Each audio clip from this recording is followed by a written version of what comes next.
ประชุมนายกรัฐมนตรีพร้อมด้วยสมาชิกรัฐบาลที่นับถือบรรดาสมาชิกสภาแห่งชาติที่มีเกียรติ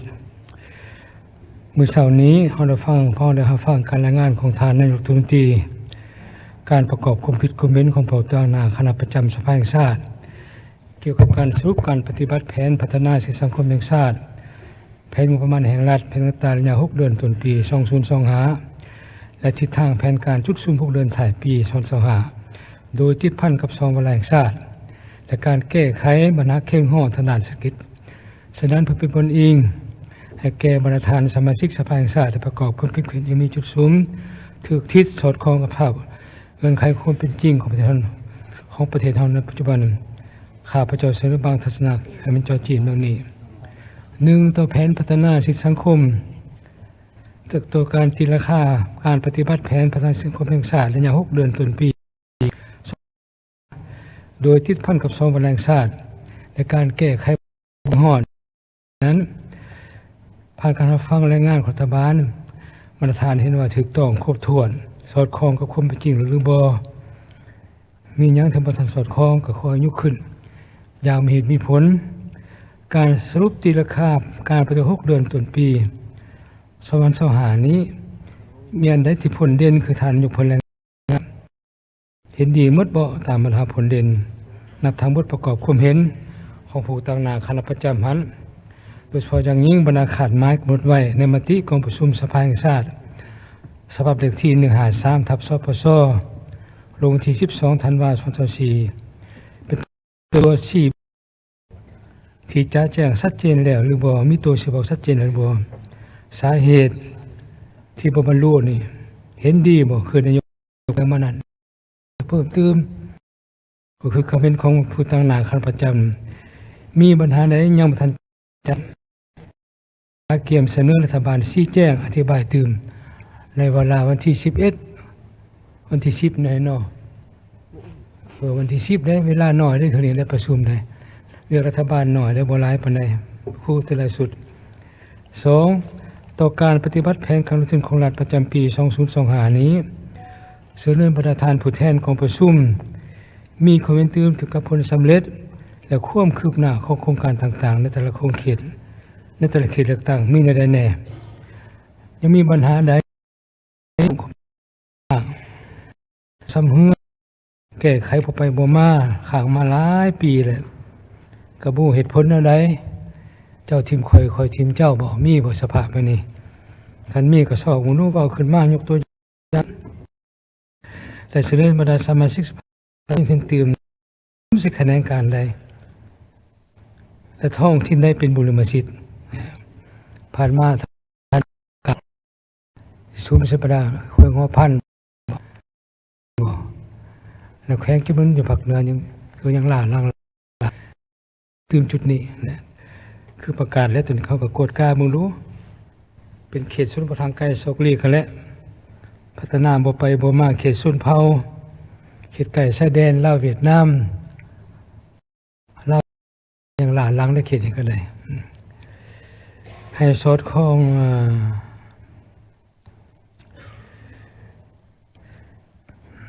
แต่ก็ให้กวดเบิ่งว่าปัญหาต่างๆเกี่ยวกับการลงทุนของรัฐนี้อันใดเฮ็ดได้ตามกฎหมายลงทุนของรัฐเฮ็ดบ่ทันยกเลิกและมาตามกฎหมายลงทุนของรัฐให้สิทธิ์แก่ท้องถิ่นหลายขึ้นถือว่าอันนี้ก็ว่าดีแล้วแต่ว่าเบิ่งดูปฏิบัติตัวจริงเป็นจังได๋ยังของค่ายยังในกลไกระเบียบการมียังบ่ไปบ่มาอยู่แล่นขึ้นแล่นลงมีบ่อันนี้ก็ขอเว้ากันนั่นแหละเอากันซะบางเทื่อตกลงอยู่สภาแต่พอผลมันยังมีกลไกนั่นกลไกนี้อยู่อันที่3นี้การปฏิบัตินโยบายกฎหมายการส่งเสริมการลงทุนของรัฐเพื่อดึงดูดลงทุนเอกชนนี่แล้วพอมันเสร็จขึ้นอยู่ได้แล้วมีได้เฮ็ดได้การลงทุนต่างประเทศนี่คือเอกชนโดยเฉพาะการแก้ไขขอดอุดตันเป็นจังได๋ปัญหาเงินเฟ้ออัตราแลกเปลี่ยนการสร้างสภาพแวดล้อมที่จูงใจแก่การนักลงทุนนี่การไปขันคุ้มครองว่าศูนย์กลางท้องถิ่นมีอันใดที่จะแจ้งแล้วชัดเจนแล้วมีปัญหาหรือที่บ่จะแจ้งชัดเจนก็เสนอละเอียด พักเข้างบประมาณของรัฐตามกฎหมายนี่สัญญาการลงทุนการแก้ไขผลกระทบด้านเศรษฐกิจสังคมสิ่งแวดล้อมจากโครงการปัญหาใดที่คงค้างเสนอประธานผู้แทนเนี่ยมีเห็นเพิ่มเติมเนาะอันนี้ก็เป็นที่เขาบอกมันเอาก็บอกกันมาหลายแล้วแต่ว่าก็ยังบ่ทันไปทางมานี่มันก็ยังของค้างหลายแน่4นี้ผ่านการรายงานของรัฐบาลที่ผ่านการปฏิบัติ2แห่งชาติโดยเฉพาะบรรดาแผนงานจุดศูนย์ตามมติของสภานี่เป็นต้นการส่งเสริมการผลิตตัวแทนนำเข้านี่การส่งออกเป็นจังไดการขุดค้นแร่ธาตุและเงินคริปโตเป็นจังไดรัฐวิสาหกิจนี่การหันเป็นทันสมัยในการเก็บรัฐนี่การแก้ไขหนี้สาธารณะและหนี้สินลงทุนของรัฐเห็นว่าได้ผลมีอย่างไรมีความเสร็จผลมีอย่างไงที่ยังเก็บศักดิ์อยู่ที่บ่ไปบ่มาเมื่อกี้นี่บทรายงานยกว่าแจ้งสมควรได้มีรัฐวิสาหกิจใหญ่ๆที่ว่าสิหันไปนั้นอันนี้เนี่ยมียังบ่แจ้งครับประธานผู้แทนถามตื้มนู่นแหละแต่ปัญหาที่5นี้การฉีดรัฐบาลงอนนี้การสิเฟ้ออัตราแลกเปลี่ยนกระแสไฟฟ้าราคาที่มีทางเสียงจมว่าของสังคมนี่ว่ามีผลกระทบต่อการดำรงชีวิตของพนักงานราชการทางตำรวจประชาชนบรรเทาในผ่านมาและมีผลคืบหน้าในใดโดยเฉพาะเริ่มมีเสียงจมเลยของประชาชนอันนี้ก็ถือว่าเบิ่งดูสิว่าในใดตัวนี้นะยังเขาเคยเสียต่ำตลอดบ่เสียขึ้นจนกับเพราะอยากเอาต่ำอีกบอกก็ยากอยู่ได้หน่อยน้อแต่ว่าสิว่าในใดสิแก้กันในใดอันนี้ก็อยากให้ประธานมีคอมเมนต์ก็ต้องศึกษาส่วนในตื่มอีกบริธานสมัชชาบรรทานสมาชิกภาคศาสตร์เห็นว่าถูกต้องสอดคล้องหรือบ่เนาะการเพิ่มขึ้นดังกล่าวแล้วอันได้เพิ่มขึ้นอย่างสมเหตุสมผลอันได้เพิ่มคือที่มีการปั้นป่วนของตลาดเก็งกำไรก็ขอมีการจับแน่ข้างแน่ได้ตัวนี้คันเพิ่มผลนี่พอหับได้แต่เพิ่มคนในการเก็งกำไรนี่อันนี้โอ้คนแก้ไขตัวนี้ถ้าหากเห็นว่ายังบ่ทันสอดคล้องเหมาะสมเสนอประธานมีความเห็นตื่มโดยเฉพาะอิงจากการติดตามผลการตัวจริงของประธานผู้แทนอยู่เขตเลือกตั้งของการกำหนดทิศทางการจุดศูนย์มาตรการ6เดือนดูขาดไม้รัฐบาลกำหนดไว้นั้นท่านคิดว่าถูกต้องเหมาะสมเพราะบรรดาขาดไม้ที่มีความคื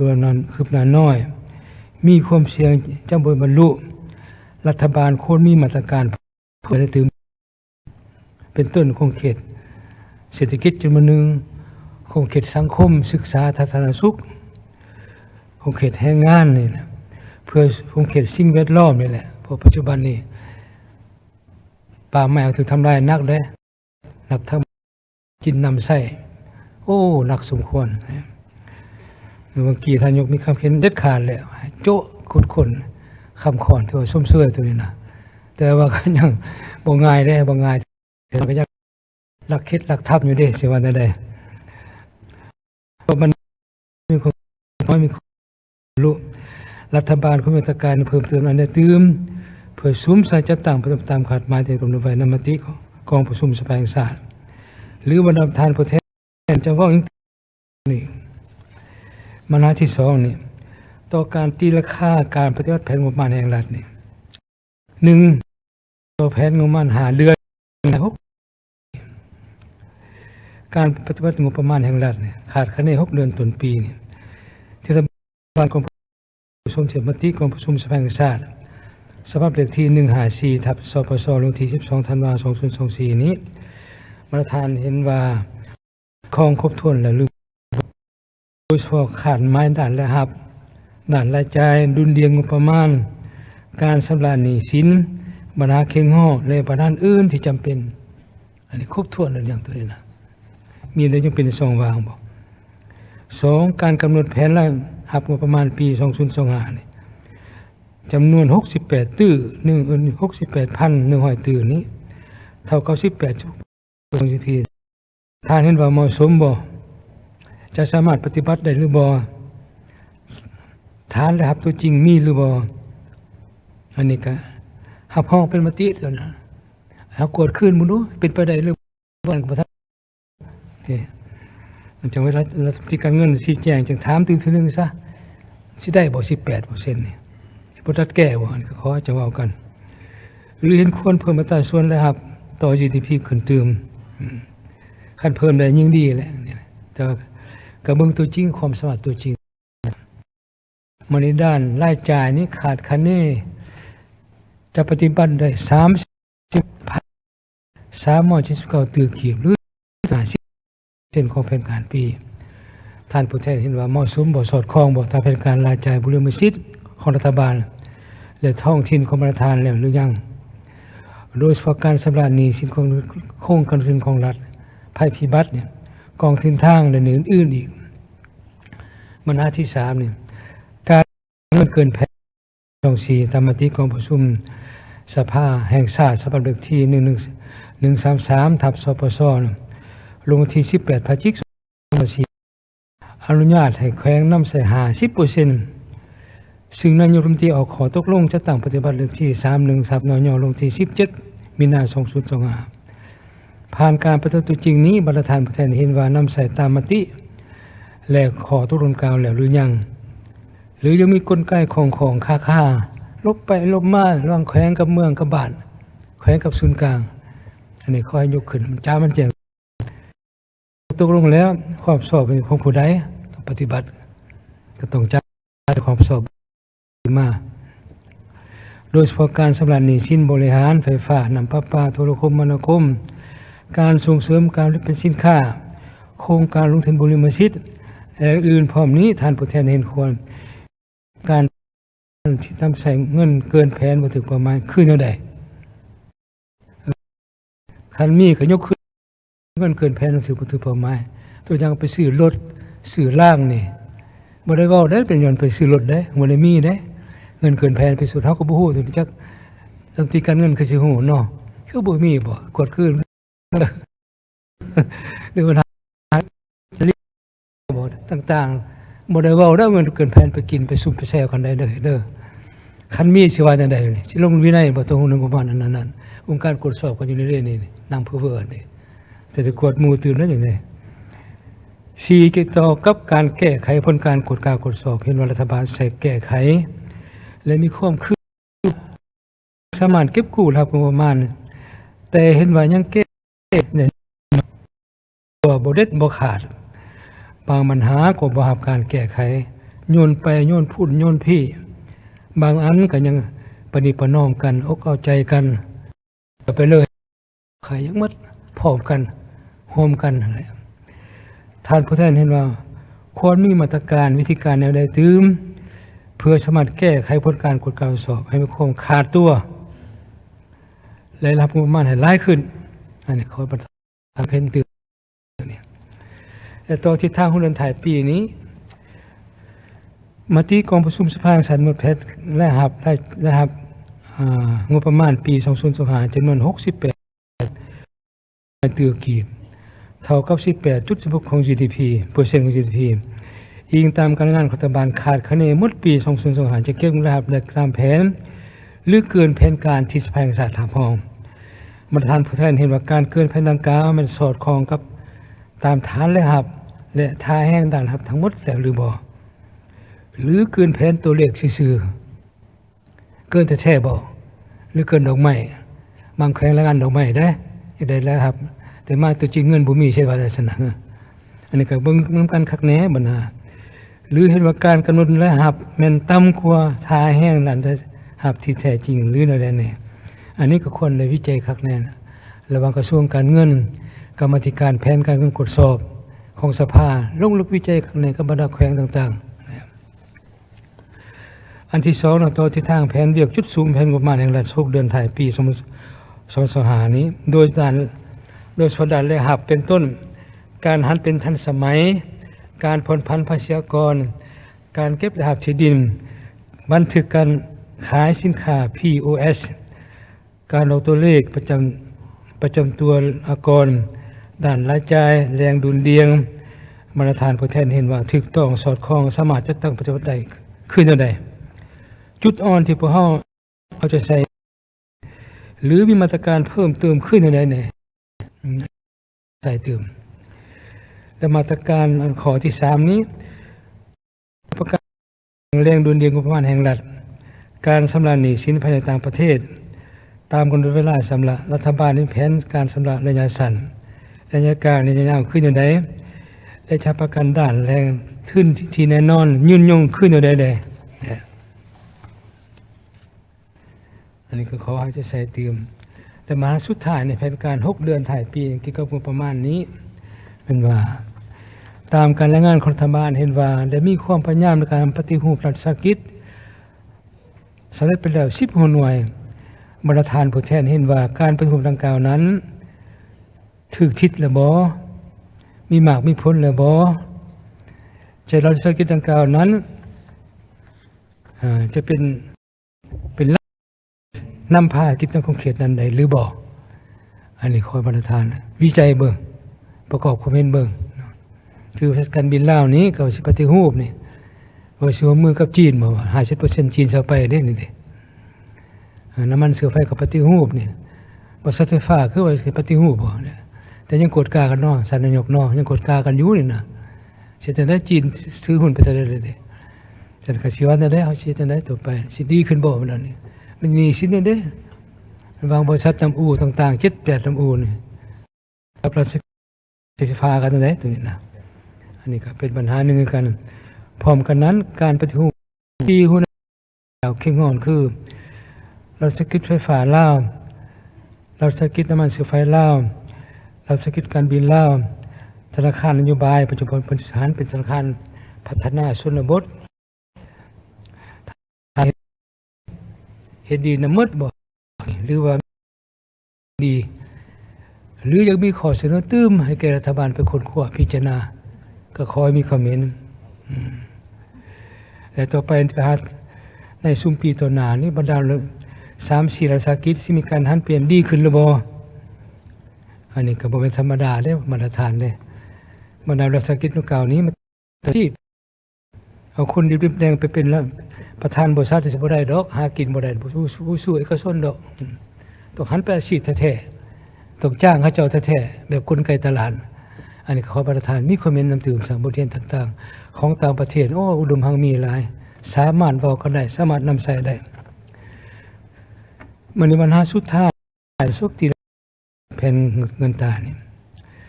การแผ่นเงินตราระยะ5เดือนขาดคะแนน6เดือนต้นปี2025นี่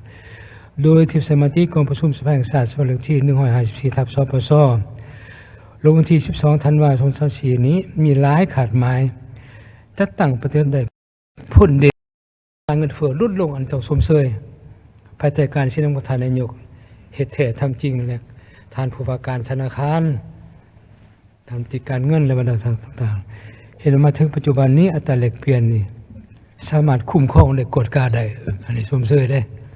เป็นต้นทางธนาคารทางการเงินนี่แหละปริมาณเงิน M2 นี่ถือว่าขยายตัวรับกรอบการกำหนดสามารถคุ้มครองหนี้สินบ่เกิดดอกผลนี่ถือว่าได้กดบริฐานผู้แทนเห็นว่าขาดไม่พ้นดังกล่าวต้องระบ่ถูกต้องระบ่กับบทรายงาน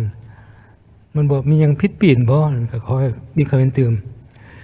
แต่ว่าตัวจริงตามการรายงานข้าพเจ้าเห็นว่ามันก็มีความดีขึ้นแท้ขั้นเปรียบกองประชุมสมัยสมันที่7ถึง8เว้ากันหลายพอหน่อยแต่มาถึงจุดนี้ถือว่าค่อยๆสงบขึ้นพร้อมกันนี้ยังมีบางมาขาดหมายได้มีความเสี่ยงจะมาบรรลุเป็นต้นคั่งสมองเงินตราต่างประเทศนี่ทางรัฐนางวัฒนานเพิ่นว่าสิบ่ได้สิ 6% เพิ่นขอหาซะสุดนี้ ตามเขาจะจื้อได้มื้อนี้ทางคณะประจำสิได้6-7เอาทางผู้รักษาการผู้ว่าการธนาคารสิว่าแนวใดสิบื้นได้บ่ในปีหน้าปีนี้6-7เงินสมอง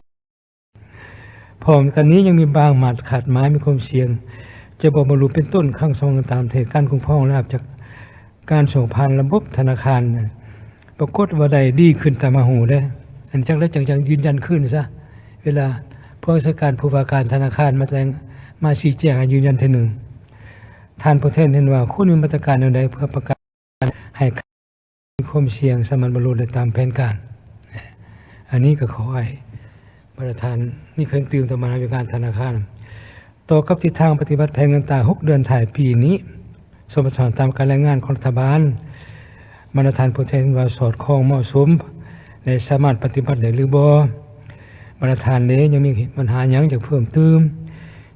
มีมาตรการเติมเพื่อรัฐบาลนำไปค้นคว้าปรับปรุงและสืบต่อปฏิบัติให้มีมากผลดีกว่าเก่าแล้วทั้งหมดเป็นบรรดาข้อเจ้าจิ้มของคณะประธานของประชุมเพื่อให้บรรดาท่านผู้แทนได้มีความคิดความเห็นประกอบคิดว่าเวลากับบ่หลายเพราะเฮามีเวลาบ่ายมื้อนี้อีกแล้วนี่จักหน่อยก็บ่ายมื้อนี้และตอนเช้ามื้อเท่านั้นเด้อบรรดาสหายฉะนั้นปัญหาที่เคียงฮ้อนก็จะให้มีการค้นคว้าประกอบความเห็นอย่างมีจุดซุ้มตามการเจาะจิ้มที่ข้าพเจ้าได้อ่านไปแล้วเพื่อให้มันตรงประเด็นในรัฐบาลสามารถนำไปค้นคว้าพิจารณาบรรดาข้อเสนอของประธานนั้นเพื่อปรับปรุงแก้ไขในบ่ถูกต้องอันนี้ดีส่งเสริมขึ้นก็ขอประธานประเทศมีคอมเมนต์แล้วแหละปัญหานี้ดีควรส่งเสริมมันดีขึ้นอีกก็ควรเฮ็ดมีปัญหาอย่างเอาต่อไปหน้าตัวข้าพเจ้าจักเพื่อได้ขึ้นทะเบียนนี่เนาะ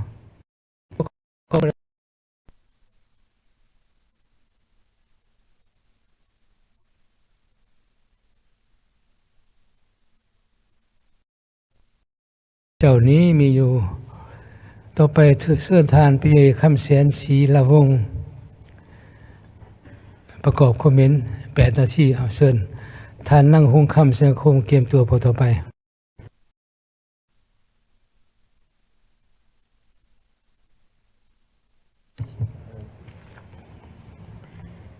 ก่อนอื่นขอเรียนท่านประธานที่เคารพนับถืออย่างสูงขอเรียนบรรดาท่านของประธานสภาที่เคารพถือเรียนท่านนายกที่นับถือแลกแพงขอเรียนบรรดาท่านคณะรัฐบาลสมาชิกสภาแห่งชาติที่มีเกียรติท่านองค์การจัดตั้งสากลท่านหญิงท่านสายที่นับถือแลกแพงข้าพเจ้าคำแสนศรีสวงศ์สมาชิกสภาแห่งชาติเป็นเลือกมีความคิดความเห็นต่อกับบทรายงานการจัดตั้งแผนปฏิบัติพัฒนาเศรษฐกิจสังคม6 เดือนต้นปีและแผนพัฒนา6 เดือนท้ายปี 2025 แสดงความย่องยอสมเสยการพยายามจัดตั้งพันขยายและพัฒนาทุกเวียงงานที่ประสบผลสำเร็จท่ามกลางที่ว่าเป็นภายนอกและสากลมีความยุ่งยากภายในก็เช่นเดียวกันแต่ถึงอย่างไรก็ตามข้าพเจ้าขอมีกับเพื่อการพัฒนาเหตุให้การพัฒนาเศรษฐกิจสังคมของพวกเรานี้ดีขึ้นข้าพเจ้าขอมีความคิดความเห็นด้วยกับภาคข้าพเจ้าขอสังเกตว่าการเติบโตทางด้านเศรษฐกิจ GDP นี้มีการขยายตัวอย่างสม่ำเสมอแต่ถึงอย่างไรก็ตามเฮามาเบิ่งเปรียบเทียบใส่ตัวเลขรายรับของรัฐบาลแล้วเนาะพวกเรายังเห็นว่ารายรับของรัฐบาล 8.9% นี่ยังว่าเป็นคาดหมายที่ต่ำอยู่ทั้งที่ว่าการขยายตัวของ GDP นี่มันมีการขยายตัวหรือว่ามันก็มีรายรับอย่างสม่ำเสมอแต่ตามมาตรการของสากลเพิ่นนี้เนาะเพิ่นเห็นว่าประเทศกำลังพัฒนานี่ต้องตั้งรายรับของรัฐบาล% ขึ้นไปหา 20% และประเทศพัฒนาแล้วเพิ่นยังตั้ง 20% หา 50% เพราะว่ารายรับของรัฐบาลนี่มันมาจากอัตราส่วนของ GDP นี่แหละบรรดาท่านฉะนั้นเราจึงเห็นว่าให้มันกลมเกลี่ยวกันฉะนั้นในบางกรณี GDP ขยายตัวหลายแท้สูงแท้แต่ว่ารายรับของรัฐบาลนั้นต่ำรัฐบาลงบประมาณไปพัฒนาเวียกงานต่างๆทางด้านสังคมและวัฒนธรรมและอื่นๆพื้นฐานโครงสร้างหรือว่าเรามาสังเกตอีกตัวหนึ่งว่า GDP ขยายตัวแต่ว่าการกระจายรายรับสู่ชุมชนประชาชนนี้ยังบ่มีการดีขึ้นตัวอย่างว่า อันนี้เขาก็ควรจะเบิ่งคืนว่า มันเป็นแนวใดแท้เป็นการลงทุนของต่างประเทศหลายบ่หลายคนตัดส่วนบ่การจ้างงานให้งานภายในของพวกเขาบ่มีบ่ต่อปัญหาดังกล่าวนี้ข้าพเจ้าอยากเสนอให้รัฐบาลไปเบิ่งคืนว่าพอมาเบิ่งในตัวจริงแล้วชีวิตการเป็นอยู่ของประชาชนของพวกเรานี้ก็ยังมีลักษณะมีความยุ่งยากหลาย โดยเฉพาะอยู่บรรดาชนบทหรือว่างบประมาณต่อกับการพัฒนาแขนงการบอกว่าศึกษาสาธารเห็นว่ามีข้อจำกัดหลาย ก็เนื่องมาจากว่าการเก็บรายรับของรัฐบาลนี่บ่ได้เนาะรายรับของรัฐบาลคือบรรดาท่านเห็นนำกันว่าพวกเราได้มาจากอันที่หนึ่งก็เป็นภาษีอากรของพวกเรานี้อันที่สองก็เป็น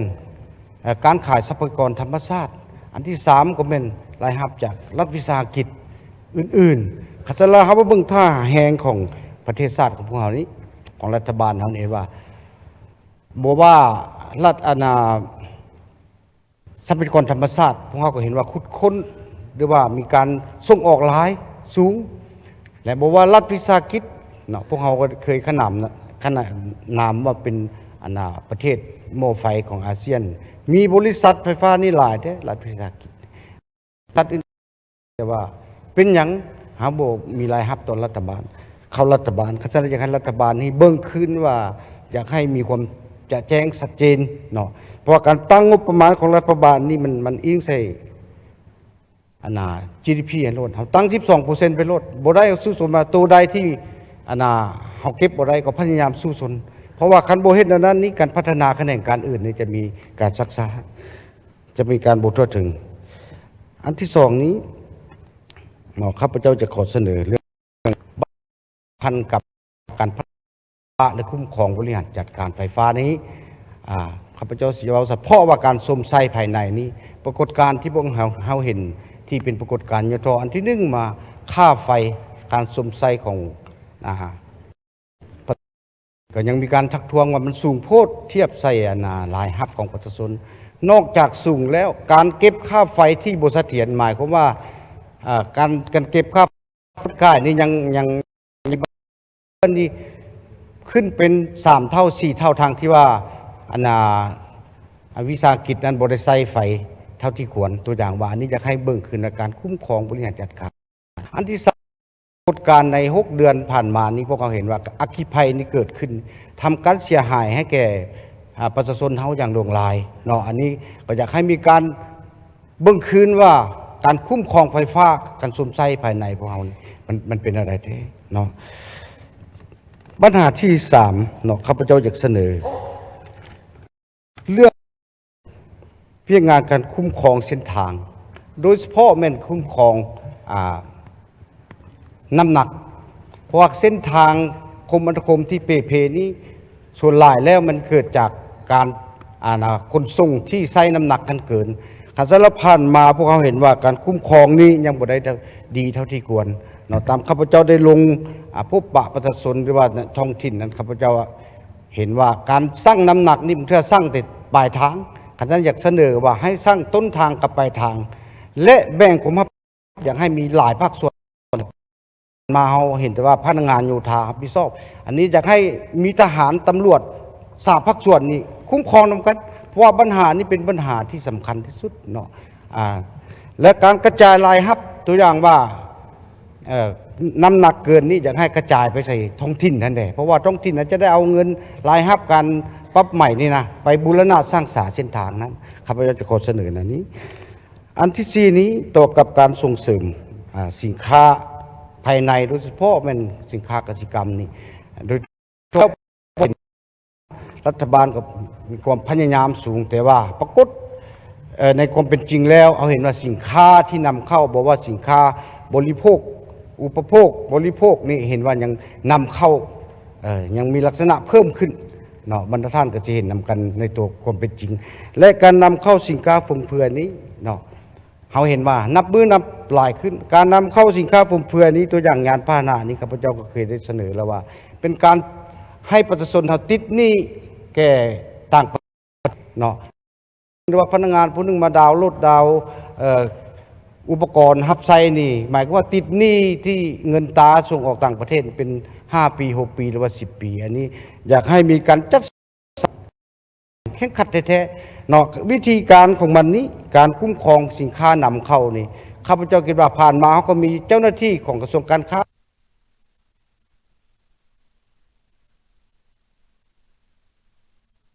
เอาขอบใจเนาะเวลาเมื่อเท่านั้น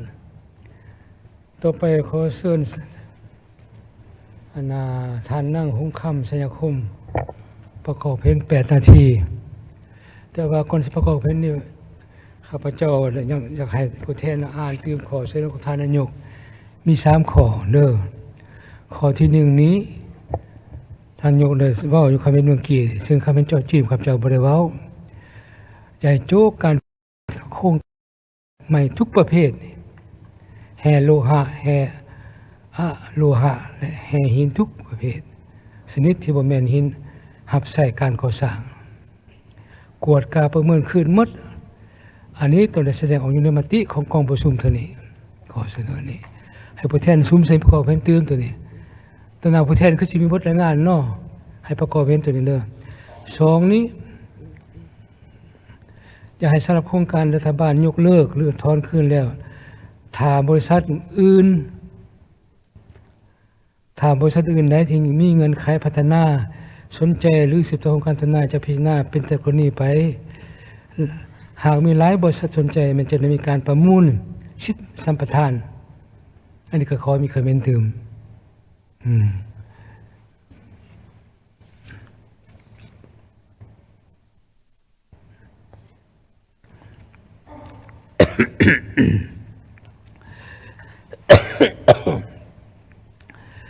แต่สุดท้ายนี้มันว่าพิจารณาห้องนโยบายสุกยู่การพัฒนาเส้นทางยามใหม่เพิ่มเติมจากกฎหมายกำหนดโดยแบ่งเป็นประเภทเช่นการก่อสร้างโดยทุนเอกชนรูปการโดยรูปแบบ BOT โครงการร่วมมือระหว่างรัฐเอกชนการก่อสร้างโดยนำใส่งบประมาณของรัฐ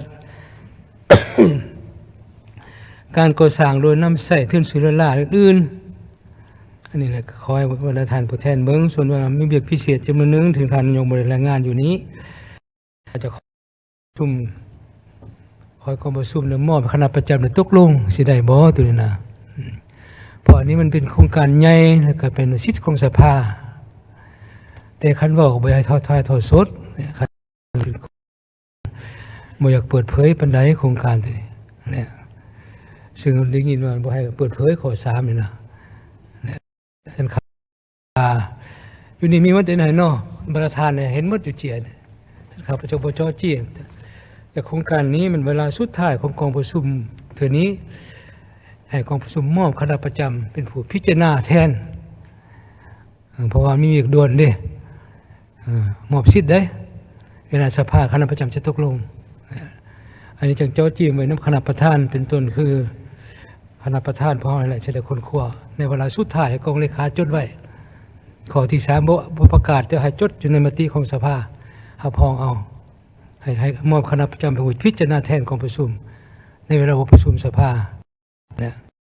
พระเจ้าเสนอนั้นเอาต่อไปขอเชิญท่านนั่งของคำสัญญคมเอาเชิญเฮียนท่านประธานที่นับถืออย่างสูงบรรดาคณะประธานเฮียนท่านนายกรัฐมนตรีบรรดาคณะรัฐบาลบรรดาสมาชิกสภาแห่งชาติบรรดาที่มีเกียรติข้าพเจ้าหงคำสัญญคมสมาชิกสภาแห่งชาติเขต13แขวงสวรรณเขตข้าพเจ้าขอมีบางคำเห็นต่อกับการจัดตั้งแผนพัฒนาเศรษฐกิจสังคมในระยะผ่านมาและแผนที่จะจัดตั้งปฏิบัติในต่อหน้าเห็นว่าในระยะผ่านมารัฐบาลก็ได้สุมใส่ในการจัดตั้งปฏิบัติตามแผนตามมติที่ได้กำหนดและก็ได้นำใส่หลายมาตรการจนสามารถคุ้มครองของประเทศดีขึ้นแต่อย่างใดก็ตามข้าพเจ้าก็ยังเป็นห่วงต่อหลายปัญหาที่ประเทศเฮาก็คือประชาชนลาวที่ยังประเสริญนอกจากปัญหาเงินเฟ้อปัญหาราคาสินค้าแพงเดี๋ยวนี้ประเทศเฮาก็คือประชาชนลาวเฮาพวมประสบกับปัญหาสภาพขาดแคลนไผผ้าใส่ซึ่งเป็นปัญหาที่ติดพันกับคนลาวหมดทุกคนคือดังท่านผู้แทนเขตเก่าก็ได้มีคำเห็นแล้วปัจจุบันนี้ประชาชนลาวเฮาชีวิตด้วยฝืดคือทั้ง ชีวิตการเป็นอยู่ก็ยังดิ้นรนสู่กับปัญหาเงินเฟ้อสู่กับปัญหาสินค้าแพงซ้ำเติมไปเข้าไปเติมอีกต้องมาหับมือกับราคาไฟฟ้าที่เพิ่มขึ้นฉะนั้นการกระทบตัวนี้เหตุให้ชีวิตการเป็นอยู่พบกับความยุ่งยากขึ้นตืมหนีบเต็งขึ้นตืมต่อกับปัญหานี้ข้าพเจ้าขอเสนอให้รัฐบาลถือ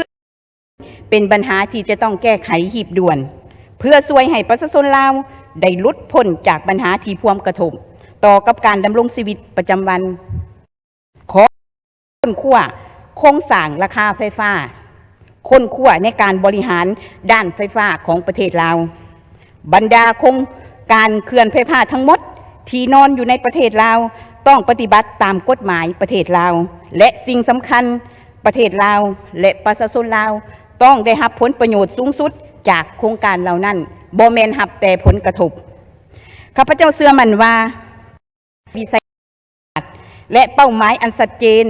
ที่รัฐบาลได้สร้างโครงการเขื่อนไฟฟ้าในทั่วประเทศหลายกว่า108เขื่อนไฟฟ้าในทั่วประเทศจะสามารถแก้ไขปัญหาค่าไฟฟ้าแพงที่กระทบให้หมดทุกคน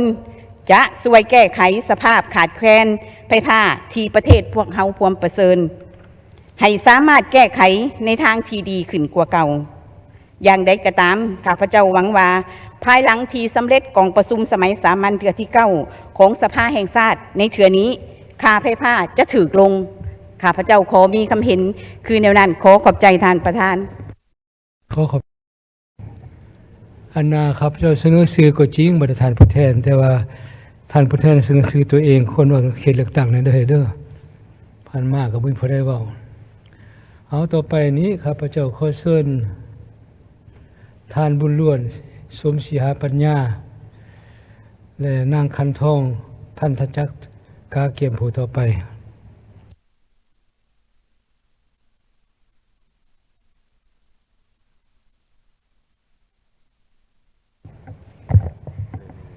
ขอเรียนท่านประธานคณะประธานกรมนายกรัฐมนตรีที่เคารพและนับถือข้าพเจ้าท่านบุญล้วนสมศรีหาปัญญาสมาชิกสภาแห่งชาติประจำเขตเลือกตั้งที่7เขตสิงห์บุรีขอมีคำถามเจ้าจีมของประธานก็สรุปขอได้ผ่านไปฮั่นกดอื่นเบิดข้าพเจ้าขอมีคำเห็นต่อกับคำเสนอของรัฐบาลเกี่ยวกับการยุติปัญหาแห่ทาสอยู่ในทั่วประเทศอันนี้ไม่ในส่วนตัวและเห็นดีรวมทั้งการพัฒนาเส้นทางใหม่ซึ่งบทเสนอเพิ่นก็ได้ว่ามีลดภาษียกเว้นภาษีน้ำมอกน้ำมันต่างๆเพิ่นก็คิดไล่มาให้เบิดแล้วแต่ทางนี้ทางนั้นข้าพเจ้าคิดว่าสมาชิกสภาอยู่ในอาจสิบ่มีไผได้ลุกขึ้นได้ว่าเบิดว่าเห็นดีหรือบ่ถ้าเป็นไปได้ก็ขอผ่านท่านประธานเฮ็ดลงประชามติบ่ว่าเห็นดีแบบใดสิจักเปอร์เซ็นต์ผู้แทนเฮาเห็นดีให้ปฏิบัติก็เห็นดีและเหมาะให้คณะประจำสภาแห่งชาติเป็นผู้ตัดสินต่อกับคำเสนอต่อกับบทสรุปโดยรวมแล้วข้าพเจ้าก็เห็นดีพิธีกภาพกับคำเสนอของสองท่านที่ได้ว่ามาแต่ข้าพเจ้ามาสังเกตโดยอ่านผ่านบทสรุปนี้ก็จะมีหลายอันที่มันเป็นอันคล้องใจที่บ่เห็นว่ามันครบถ้วนจะแจ้งเป็นต้นแม่นการตีราคาปัญหาตัวเลขมหาภาคกับตัวเลขของคะแนนการมหาภาคเพิ่นว่าเอามาตราเดียวมันเอาไตรมาสเดียวมันคะแนนการเพิ่นว่า6เดือนก็มี5เดือนก็มีฉะนั้นการตีราคาตัวเลขมหาภาคคันว่าขยายตัว 4.5 นี่ข้าพเจ้าว่ามันยังบ่ทันแม่นถ้าว่าบ่เอาตัวเลขคะแนนการเข้ามาไล่ให้ด้วยเป็นเอกภาพกันพร้อมเดียวกันนั้นปัญหาที่พ้นเด่นอื่นๆข้าพเจ้าบ่อยากเว้าซะแต่ว่าบ่สังเกตเห็นว่าอยู่ในถึงว่าการแก้ไขปัญหาการต้านเจือนนำลำแม่น้ำชายแดนที่พวกเราได้เว้ากันมาในสมัย2007 2008มาฮอด2009นี่บ่เห็นเว้าถึงเลยและบทสรุปนี่ก็บ่มีมันมีความยุ่งยากแนวใดอันนี้ก็เป็นปัญหาสำคัญพื้นแผ่นดินครบถ้วนของชาติพวกเรานี่ถูกนำกัดไปหลายอันนี้ก็บ่ทันได้เว้าถึงรวมกันความปัญหายุ่งยากทางด้านไฟฟ้ามูว่ามาแล้วบัดนี้น้ำประปาบัดนี้น้ำประปานครหลวงนี่บางเมือง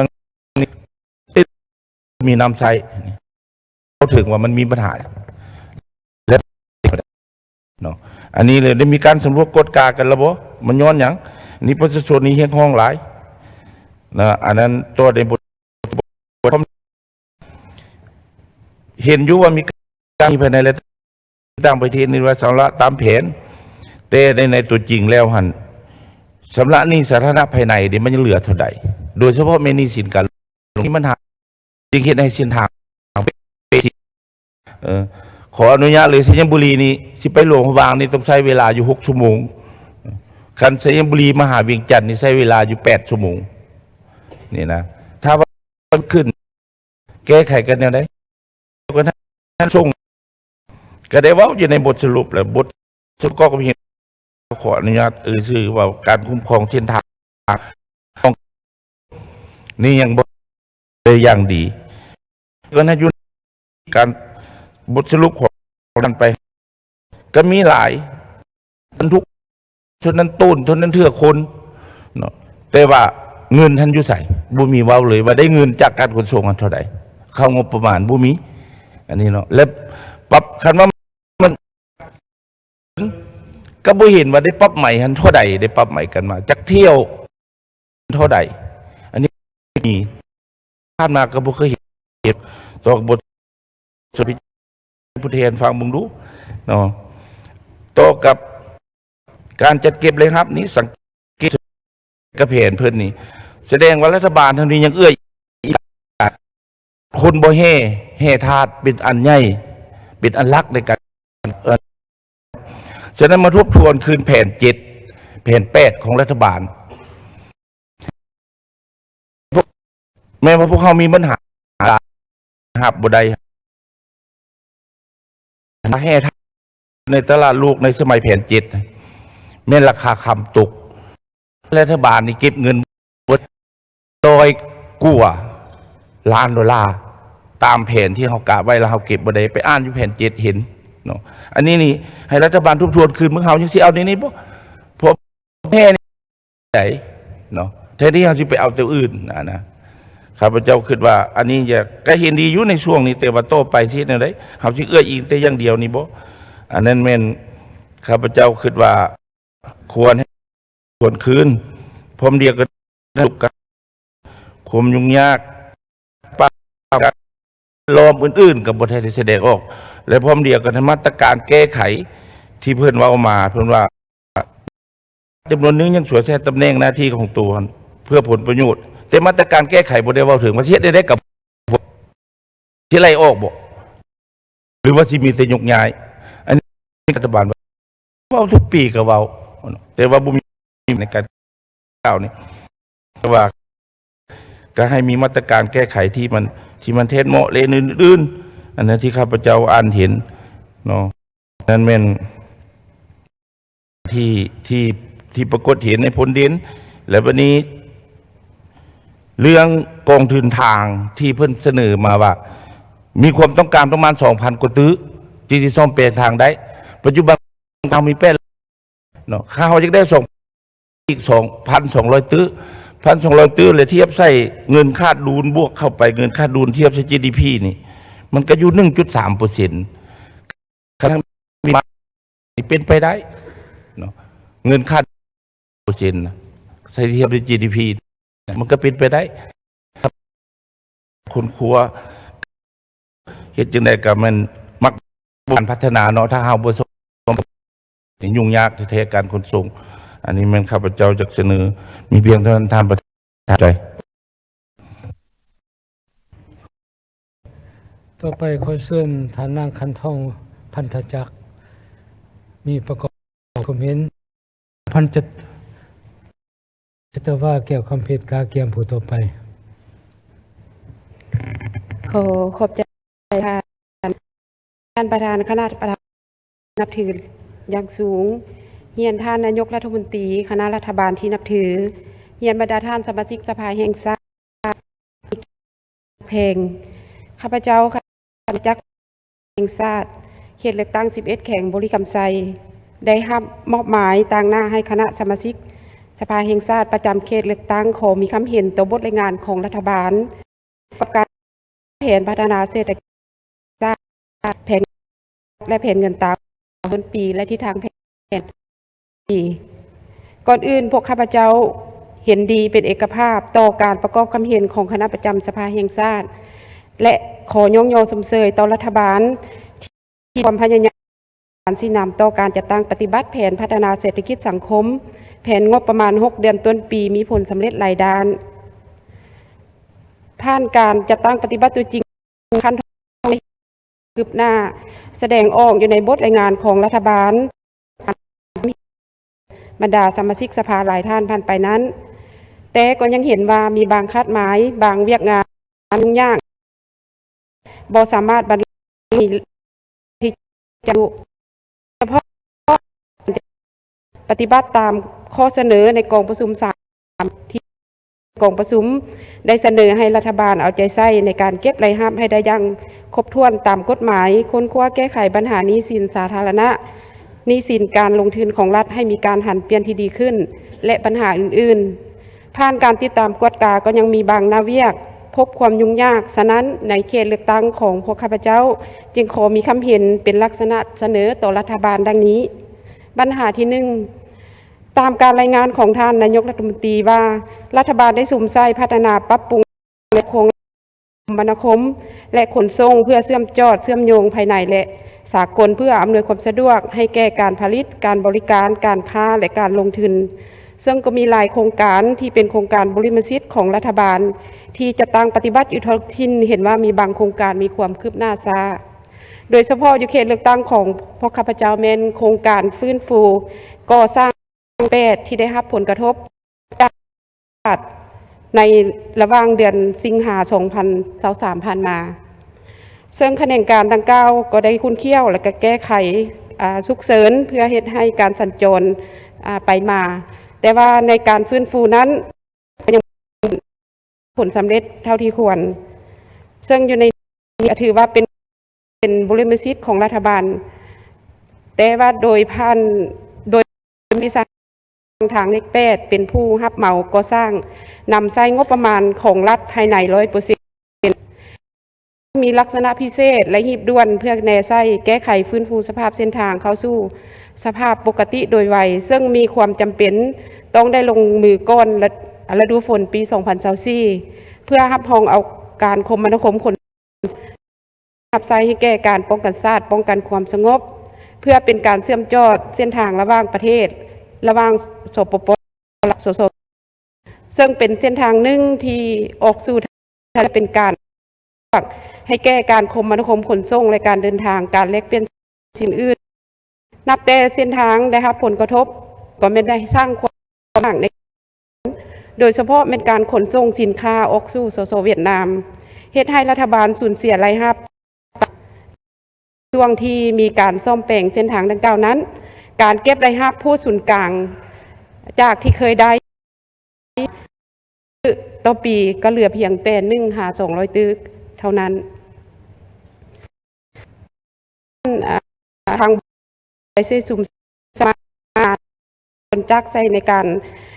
รก่อสร้างฟื้นฟูโครงการดังกล่าวเต็มความสามารถตกมาระยะหนึ่งเห็นว่าทางบริษัทก็ขาดแคลนทางด้านงบประมาณฉะนั้นความคืบหน้าของเวียกก่อสร้างฮอดเดือนเมษายน 2025 นี้ปฏิบัติเวียกงานก่อสร้างต่างๆของผู้รับเหมาต่อความคืบหน้าของเวียกก่อสร้างมาฮอดท้ายเมษายนได้เพียงแต่ 52.25% แผนวางไว้แม่น 94.54% เนื่องจากว่าเงินที่ทดแทนหรือตอบสนองให้ผู้ประกอบการก็คือใช้หน้าเวียกที่สำเร็จเห็นว่ายังเฮ็ดได้น้อยการมามีบ่วงลงทุนปกติของรัฐก็คือของกระทรวงโยธาธิการและขนส่งในซกปี 2024-2025 จำนวน23ตื้อกว่าและบ่วงกองทุนทาง 2024 แม่นจำนวน31ตื้อกว่าซึ่งแล้ว 55.4 ตื้อกว่าทางด้านการเงินของผู้รับเหมาแม้นมีความจำกัดซึ่งเฮ็ดให้จำนวนพาหนะแรงงานมาประจำอยู่ภาคสนามก็บ่เพียงพอกับนาเวียกพาหนะที่มีก็เป็นพาหนะที่เป้เพเป็นประจำการซ่อมแปลงก็บ่ท่วงทันวัสดุที่นำเข้าบางส่วนอย่างซักซ้าบ่ทันกับความต้องการของนาเวียกงานในภาคสนามเฮ็ดให้ความบ่ทัน ที่วางไว้โครงการบ่สามารถปฏิบัติตามสัญญาก็คือ2025ฉะนั้นจึงเฮ็ดให้ต่อสัญญาเพื่อให้บริษัทได้สืบต่อปฏิบัติโครงการสำเร็จเสนอให้รัฐบาลก็คือกระทรวงการเงินค้นคว้างบประมาณบวงต่างๆเพื่อนำทรัพย์ในการจัดตั้งเพื่อให้โครงการได้สำเร็จก่อนวันที่2ธันวาคม2025นี้พร้อมทางเสนอให้ค้นคว้างบประมาณเพื่อสำระให้แก่โครงการจำนวน50ตื้อเพื่อเห็นให้โครงการเร่งบรรดาลตั้งปฏิบัตินั้นให้มีผลสำเร็จปัญหาที่2แม่นอยากเสนอเกี่ยวกับการเข้าถึงแรงทุนเนาะการได้นำใช้ตอบสนองสินเชื่อจุลวิสาหกิจขนาดกลางโดยเฉพาะแม่นเงินนโยบายสินเชื่อเพื่อกระจายแรงทุนเข้าสู่ท้องถิ่น765นั้นเงินธนาคารธุรกิจและสถาบันการเงินจุลภาคเป็นผู้สนอง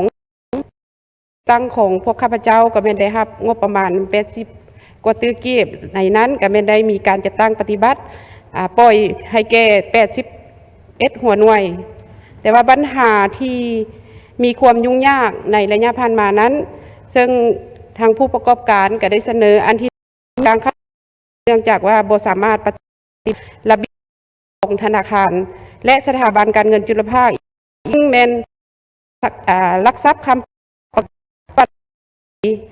การจัดการแผนการบัญชีคิดอย่างบ่ทันเป็นระบบปัญหาที่2แม่นการประสานงานระหว่างภาครัฐกับบรรดาธุรกิจเฮ็ดบ่ทันได้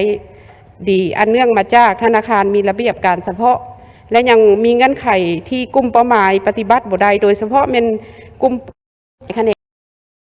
บรรดาแหน่งครอบครัวและก็ถือบัญชีแบบประทุมเนาะเฮ็ดให้มีความยุ่งยากและปัญหาแม่ทุนของธนาคารธุรกิจบางสาขาก็ยังซักซ้าถ้าการอนุมัติจากสำนักงานใหญ่เนื่องจากว่ามันเกินขอบเขตความรับผิดชอบของสาขาเฮ็ดให้เกิดมีความซักซ้าในเวลากำหนดบางกรณีก็เป็น5-6 เดือนใช้เวลาหลายกว่านั้นก็มีซึ่งผู้ประกอบการก็รอท่าคำตอบจากมีบางกรณีก็เป็นรอคอยจากฤดูกาลผลิตนี้จนฮอดฤดูกาลผลิตเก็บเกี่ยวก็บ่ทันได้คำตอบหรือว่าจากว่าจะได้รับอนุมัติหรือบ่อันนี้ก็ยังเป็นปัญหาอยู่และปัญหาที่4แม่นการลงกวดการสถานที่ของการของก็มีจำนวนหลายเกินความจำเป็นบางกรณีก็มันมีการเรียกแทนเกินที่ในระเบียบกฎหมายฮะเนาะและอันปัญหาที่5แม่นธนาคารที่รับบริมสิทธิ์และบางธนาคารก็ควรและต่อกับปัญหายุ่งยากคือดังกล่าวนั้นผู้ประกอบการจะเริ่มมาสมาชิกสภาพงเฮาเนาะที่ประจำอยู่เขตเลือกตั้งนั้นเพื่อเสนอให้คะแนนการต้องสืบต่ออำนวยความสะดวกเพราะก็เป็นการฝึกอบรมยกในด้านต่างๆให้หัวหน่วยธุรกิจสามารถเข้าถึงแหล่งทุนได้หลายขึ้นพร้อมนั้นก็เสนอให้นำใช้แรงทุนที่ได้รับผ่านมานั้นควรมีการสมทบกันระหว่างธนาคารกลางและธนาคารธุรกิจลงติดตามกวดการบรรดาทุนที่ได้เนาะมีนะครับประสิทธิผลเพื่ออำนวยความให้ผู้ประกอบการได้มีความต้องการในการผลิตเนาะการประกอบความเห็นของข้าพเจ้าขอยกเพียงเท่านี้ขอบใจท่านประธานขอบใจเอาเชิญท่านชัตวาแก้วคำเพชรท่านแดงปทุมทองกาเกียมผู้ต่อไป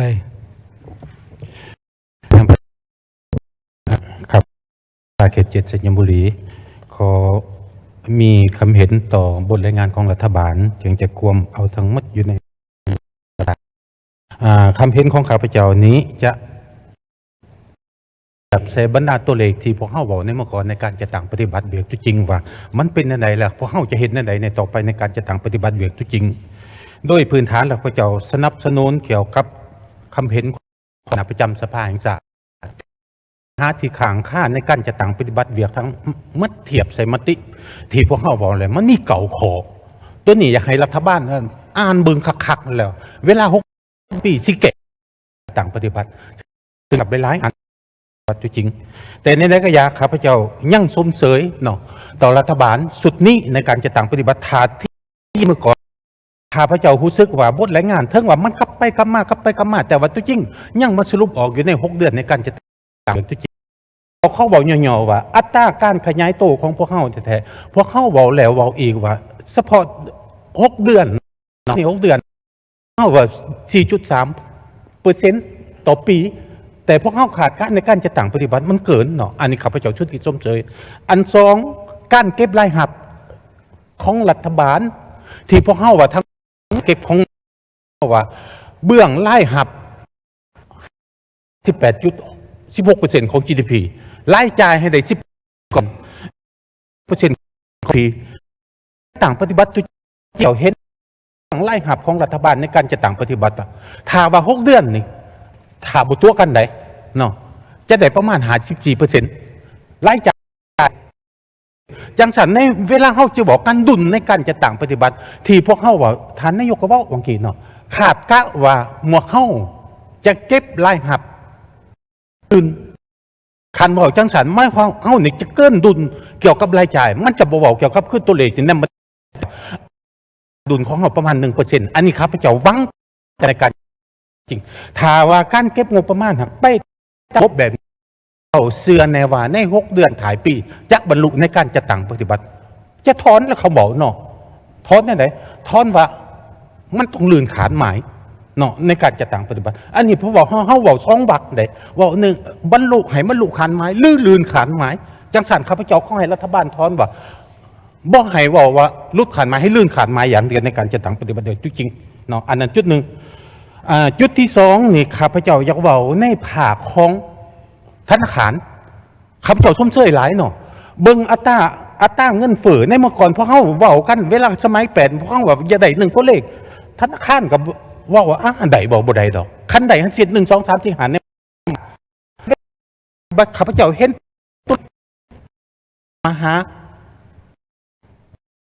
การขยายตัวเป็นอย่างข้าพเจ้าอย่าง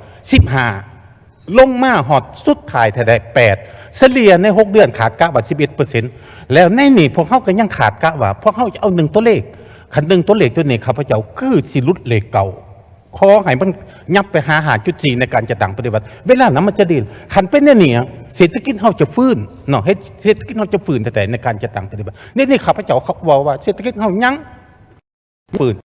นี่ท่าที่ดีขึ้นในการจะต่างปฏิบัติตัวจริงอันนี้ข้าพเจ้าสนับสนุนอยากให้มันมีการสืบต่อในการจะต่างปฏิบัติตัวจริงแต่อยู่ในนี่พวกเขาเห็นกับคุ้มเกี่ยวกับเรื่องอัตราเงินเฟ้ออื่นเนาะข้าพเจ้าอยากเสนอให้รัฐบาลว่าเบิ่งหลังจากที่ต้นนี้มันลงเฮาคือบ่ได้เว้าเกี่ยวกับเรื่องอัตราการส้มใส่ของราคาสินค้าเฮาบ่เว้าแต่เฮาเว้าอันเดียวมีแต่น้ำมันข้าพเจ้าเห็นเนาะคันอัตราเงินเฟ้อมันลดลงเลยเห็นโหลดละอัตราออกมาเกี่ยวกับเรื่องปั๊มมันลดลงอันนั้นน่ะแต่ราคาอื่นที่พวกเฮาคิดว่าขาดเลยประธานข้าพเจ้าอยากเว้าตัวนี้เนาะเวลาที่ว่าเฮาคุ้มเกี่ยวกับเรื่องอัตราเงินเฟ้อเข้าไปขอให้มีการดัดสมโดยเฉพาะเกี่ยวกับเรื่องการกวดก้าสินค้าต่างๆในการจะต่างปฏิบัติเวียกตัวจริงให้มันดีขึ้นในการจะต่างปฏิบัติเวียกตัวจริงของงานเวียกของถ่ายปีเนาะอันที่อยากบอกตู้สุดท้ายนี้เนาะวังกี้ข้าพเจ้าได้ยินว่าอันนั้นคิดเนาะเมื่อเฮามีเงินเกินแผนเนาะบ่แม่น 4,000 ตื่อได้ของบวงท้องถิ่นมัน 8,000 ตื่อประธาน4,000 ตื่อ50%แล้วมอบให้ท้องถิ่น4,000 ตื่อแม่นเบื้องของมอบให้กลางส่วนกลางเวลาประชุมแท้ข้าพเจ้าก็เห็นว่าเพิ่นไปจ่ายหันจ่ายสูงสุดแต่150ตื่อเนาะในการจัดตั้งประเทศมี2อันนี่แหละอยู่ในเวียกนี่แม่นใช้เงินบวกนี่ในการจัดตั้งปฏิบัติจริงจังสันอยู่ในนี้บอกว่าทั้งหมดเกี่ยวกับการสอนแปลงเส้นทางวังขี่ฐานบุญหลวงก็บอกว่าทั้งหมดเขามีอยู่ในอันนั้นมติที่พ่อตัวเลยแต่ความต้องการแท้ๆ1,200 ตื้อเนาะถ้าได้1,200 ตื้อเป็น 2,000 ตื้อแล้วมันสามารถจะต่างปฏิบัติได้ทางเฮาสิดีในการจะต่างปฏิบัติจังสันข้าพเจ้าบ่อยากเสนอแต่เฉพาะเส้นบุรีเส้นทางหลวงเป็นไปได้บ่ขอให้รัฐบาลช่วยแก้ไขเกี่ยวกับเรื่องนี่เราเอาใส่ในการจะต่างมันก็มีส่วนเหลือทำไหนในการจะต่างอันนี้มันจำเป็น ฐานข้าพเจ้า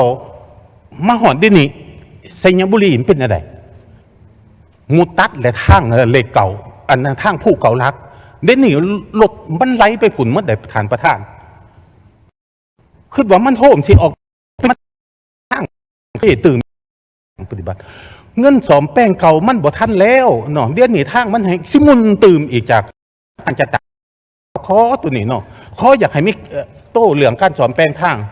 หลวงแห่งศาสตร์ด้วยเฉพาะเสื่อมเบียกกันข้าพเจ้าบ่อย่าบอกแต่ไซญบุรีอย่าบอกมัดในตัวนี้อย่าบอกในตัวเลขที่ทานพุ่นหลวนบอกว่า1,200ตื่นที่มันบ่พอถ้าได้1,200ตื่นออกมาในการจะต่างปฏิบัติเบียกนี่มันข้าพเจ้ารัฐบาลช่วยแก่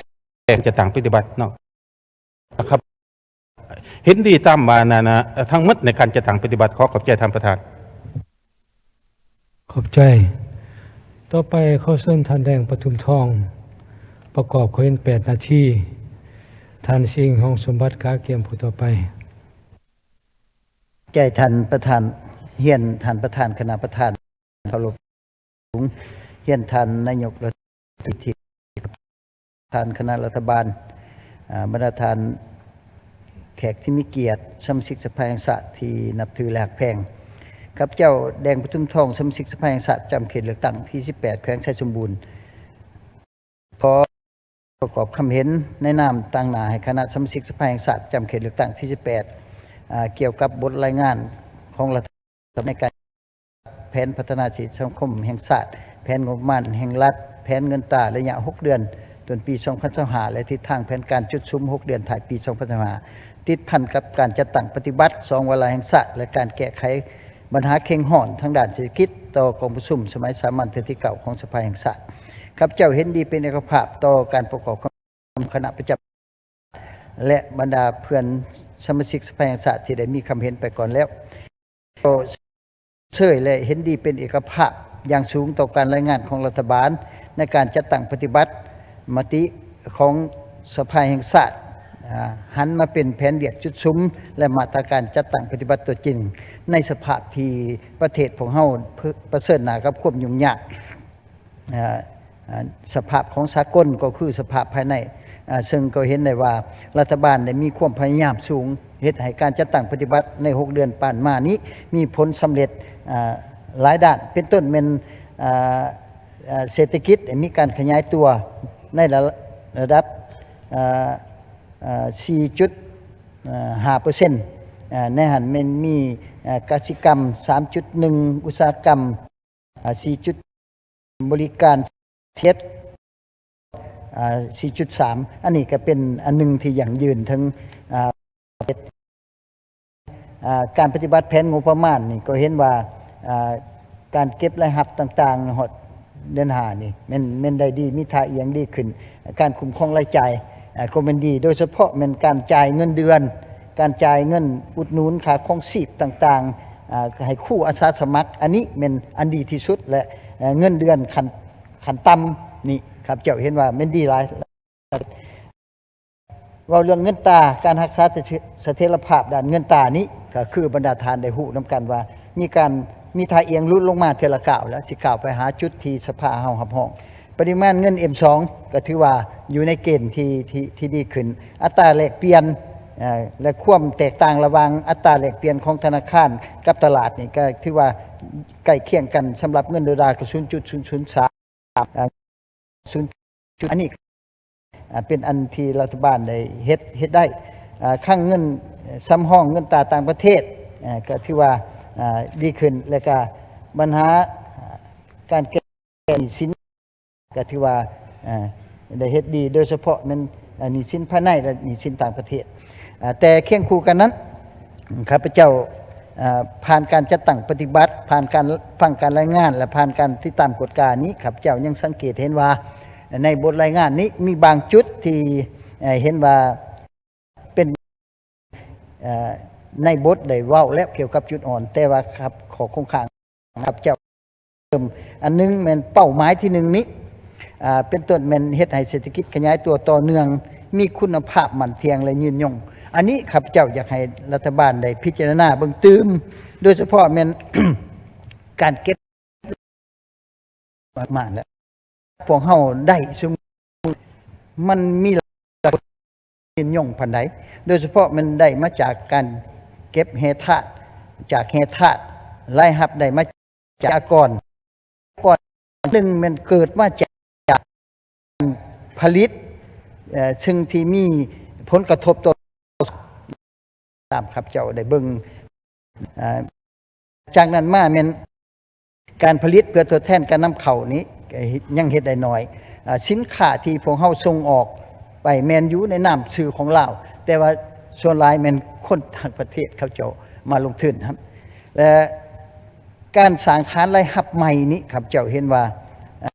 ได้น้อยโดยเฉพาะแม่น SME อันนี้แม่นเขาเจ้าบ่สามารถเข้าถึงแหล่งทุนหลายเฉพาะอยู่คันท้องถิ่นนี่ยากหลายเฮ็ดให้ฐานรายรับมันและมันถ้าว่าเฮาสิเฮ็ดให้ฐานรายรับเฮามั่นคงเป็นเฮ็ดให้รายรับเฮามีความมั่นคงอันที่สองครับเจ้าอยากมีความเห็นให้ทางรัฐบาลได้พิจารณาตื่มแม่นที่จำ2เป็นเวียงงานเติบโตสีเขียวนี้โดยอิงใส่ข้อมูลที่ครับเจ้าได้เบิ่งนี้เห็นว่ามีการในเดือนหนึ่งมีการปลาปล่อยไฟป่านี้หลายพอสมควรในระยะ3 เดือนแต่เดือน1มาหาเดือน3นี้มีประมาณ162,764 เฮกตาร์อันนี้แม่นหลายเด้และในอันนี้ 45,383 เฮกตาร์ปลาสงวนเป็น 34,504 เฮกตาร์ปลาผลิตประมาณ 22,098 เฮกตาร์และเขตนอก3ประเภทปลามีประมาณ 60,776 เฮกตาร์และในแต่ละแขวงนี่มีบางมีและบางแข้งจำนวนหนึ่งที่เคยหน่อยก็เพิ่มขึ้นปลาปล่อยไฟไหม้ลำปาการปฏิบัติคำสั่ง11นี่ยังบ่ทันดีอยากเสนอว่าอยากให้ทางรัฐบาลนี่เอาใจใส่ซี่น้ำทั้งนี่ให้หลายกระทรวงกสิกรรมเพิ่นก็มีแจ้งการเลขที่781นี่ออกเพื่อให้แต่ว่าเกิดว่าหลายท้องถิ่นนี่ยังบ่ทันเอาใจใส่ต่อการปกปักรักษาป่าไม้อันนี้ซึ่งเป็นผลกระทบทั้งสิเป็นผลกระทบต่อการปฏิบัติมติของรัฐบาลเองเกี่ยวกับการซื้อการขายและก็เฮ็ดสินเชื่อคาร์บอนเครดิตนี้ทั้งสิเป็นผลกระทบต่อการผลิตไฟฟ้าอยู่จากเขื่อนไฟฟ้าอันนี้ครับเจ้าเห็นว่าและเป็นผลกระทบต่อชีวิตการเป็นอยู่และก็ทำลายสิ่งแวดล้อมอันนี้มันอยากเสนอต่อทางรัฐบาลได้เบิ่งตื่มสำหรับที่นี้อยากขอมีใส่เบิ่งตื้มเกี่ยวกับจุฬาวิสาหกิจขนาดน้อยขนาดกลางโดยเฉพาะแม่นให้เขาเจ้าสามารถเขาหาแรงทุนให้ได้เพื่อให้เขาเจ้าได้มีการผลิตเพื่อส่งออกเพื่อรับใช้ชีวิตการเป็นอยู่และสิเป็นการสร้างพื้นฐานรายรับที่มันเที่ยงตื่มอันที่สองเห็นดีควรได้เอาใจใส่ส่งเสริมการท่องเที่ยวโดยการสร้างหาเงื่อนไขสถานที่ท่องเที่ยวการบริการวัฒนธรรมสังคมเวียกงานการสร้างเส้นทางนี้ต้องได้เอาใจใส่เพื่อให้การท่องเที่ยวมา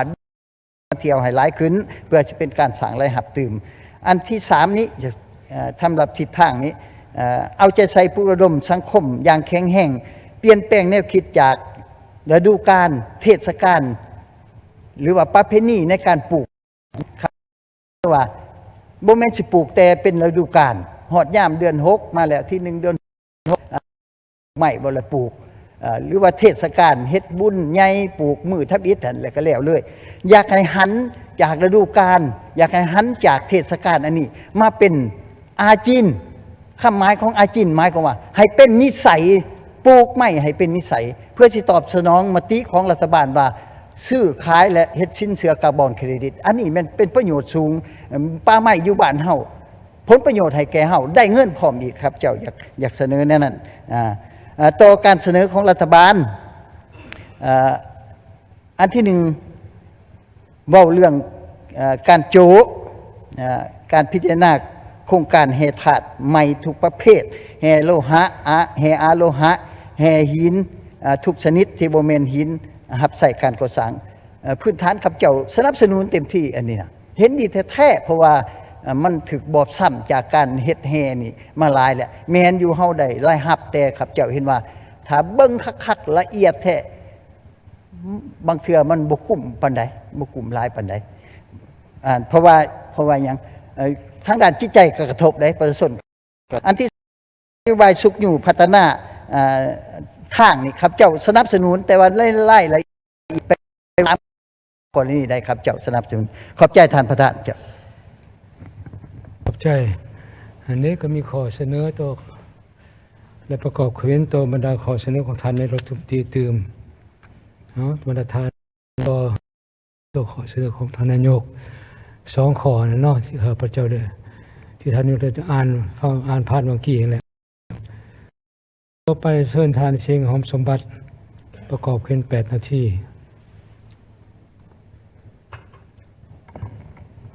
ก่อนอื่นขอเฮียนท่านประธานคณะประธานที่เคารพท่านนายกรัฐมนตรีคณะรัฐบาลที่เคารพและนับถือเพื่อนสมาชิกสภาแห่งชาติที่ทรงเกียรติทุกท่านข้าพเจ้าเสียงหอมสมบัติสมาชิกสภาแห่งชาติเขต14แขวงสารวันได้รับการมอบหมายจากหมู่คณะตามแผนแบ่งการประกอบความเห็นนี้ขอประกอบความเห็นบางจุดซึ่งก่อนอื่นก็ขอแสดงความส้มเสย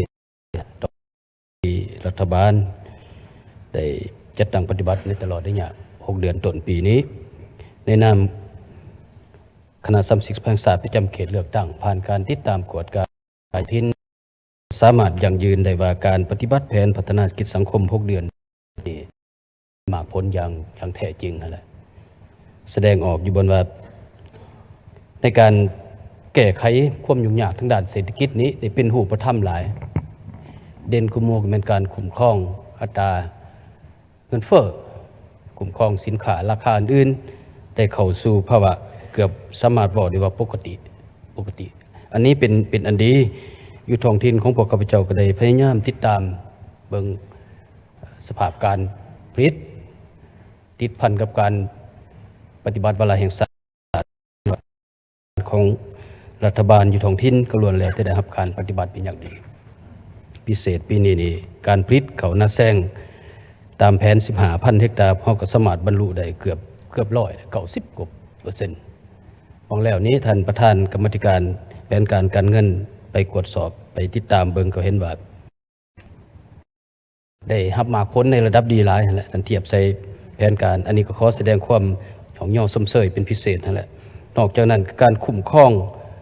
สินค้าราคาคุ้มครองเงินเฟ้อตามที่พวกข้าพเจ้าได้ติดตาม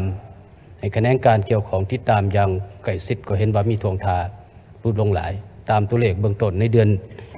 มังกรปี 2025 นี้อัตราเงินเฟ้ออยู่ท้องถิ่นพวกข้าพเจ้าตามดัชนีการสวมใส่สินค้าบ่ต่ำกว่า12 รายการก็เห็นว่าอยู่ในระดับ11เกือบ 12% ในเดือนมังกรแต่มาฮอดเดือนที่5นี้ก็สามารถอยู่ในระดับบ่เกิน 5% เฉลี่ยแล้วอยู่ในระดับ 7% ข้าพเจ้าก็ได้เรียนรายงานต่อท่านประธานคณะกรรมการแผนการเงินและการตรวจสอบอันนี้เป็นหมากพ้นตัวจริงของรัฐบาลก็คือองค์การปกครองท้องถิ่นได้จัดตั้งปฏิบัติอย่างต่างหน้าบรรดาท่านที่นับถือนะครับเป็นเอกภาพกบฏตีและจำสภาแห่งชาติก็คือการประกอบการคิดความเห็นของบรรดาเพื่อนสมาชิกสภาแห่งชาติซึ่งบางจุดที่ข้าพเจ้าได้กาเกียมไว้บรรดาท่านก็ได้มีความเห็นแล้วเพื่อรักษาเวลานี้ข้าพเจ้าขอเพิ่มเติมในบางจุดคือดังนี้โดยเฉพาะมันต่อแผน6 เดือนถ่ายปี 2025 นี้ข้าพเจ้าเสนอว่าอันต้นต่อแผนพัฒนาเศรษฐกิจสังคมแผนลงทุนของรัฐนี้เสนอให้รัฐบาลคนขวบขึ้นตามข้อเสนอของสภาแห่งชาติในเมื่อก่อนนั่นแหละตามสูตร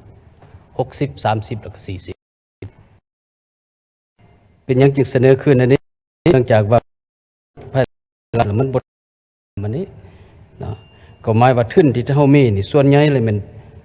ก็ยังไปสร้างโครงการใหม่นั่นแหละจิตใจอยากเสนอเนี่ยหมายความว่า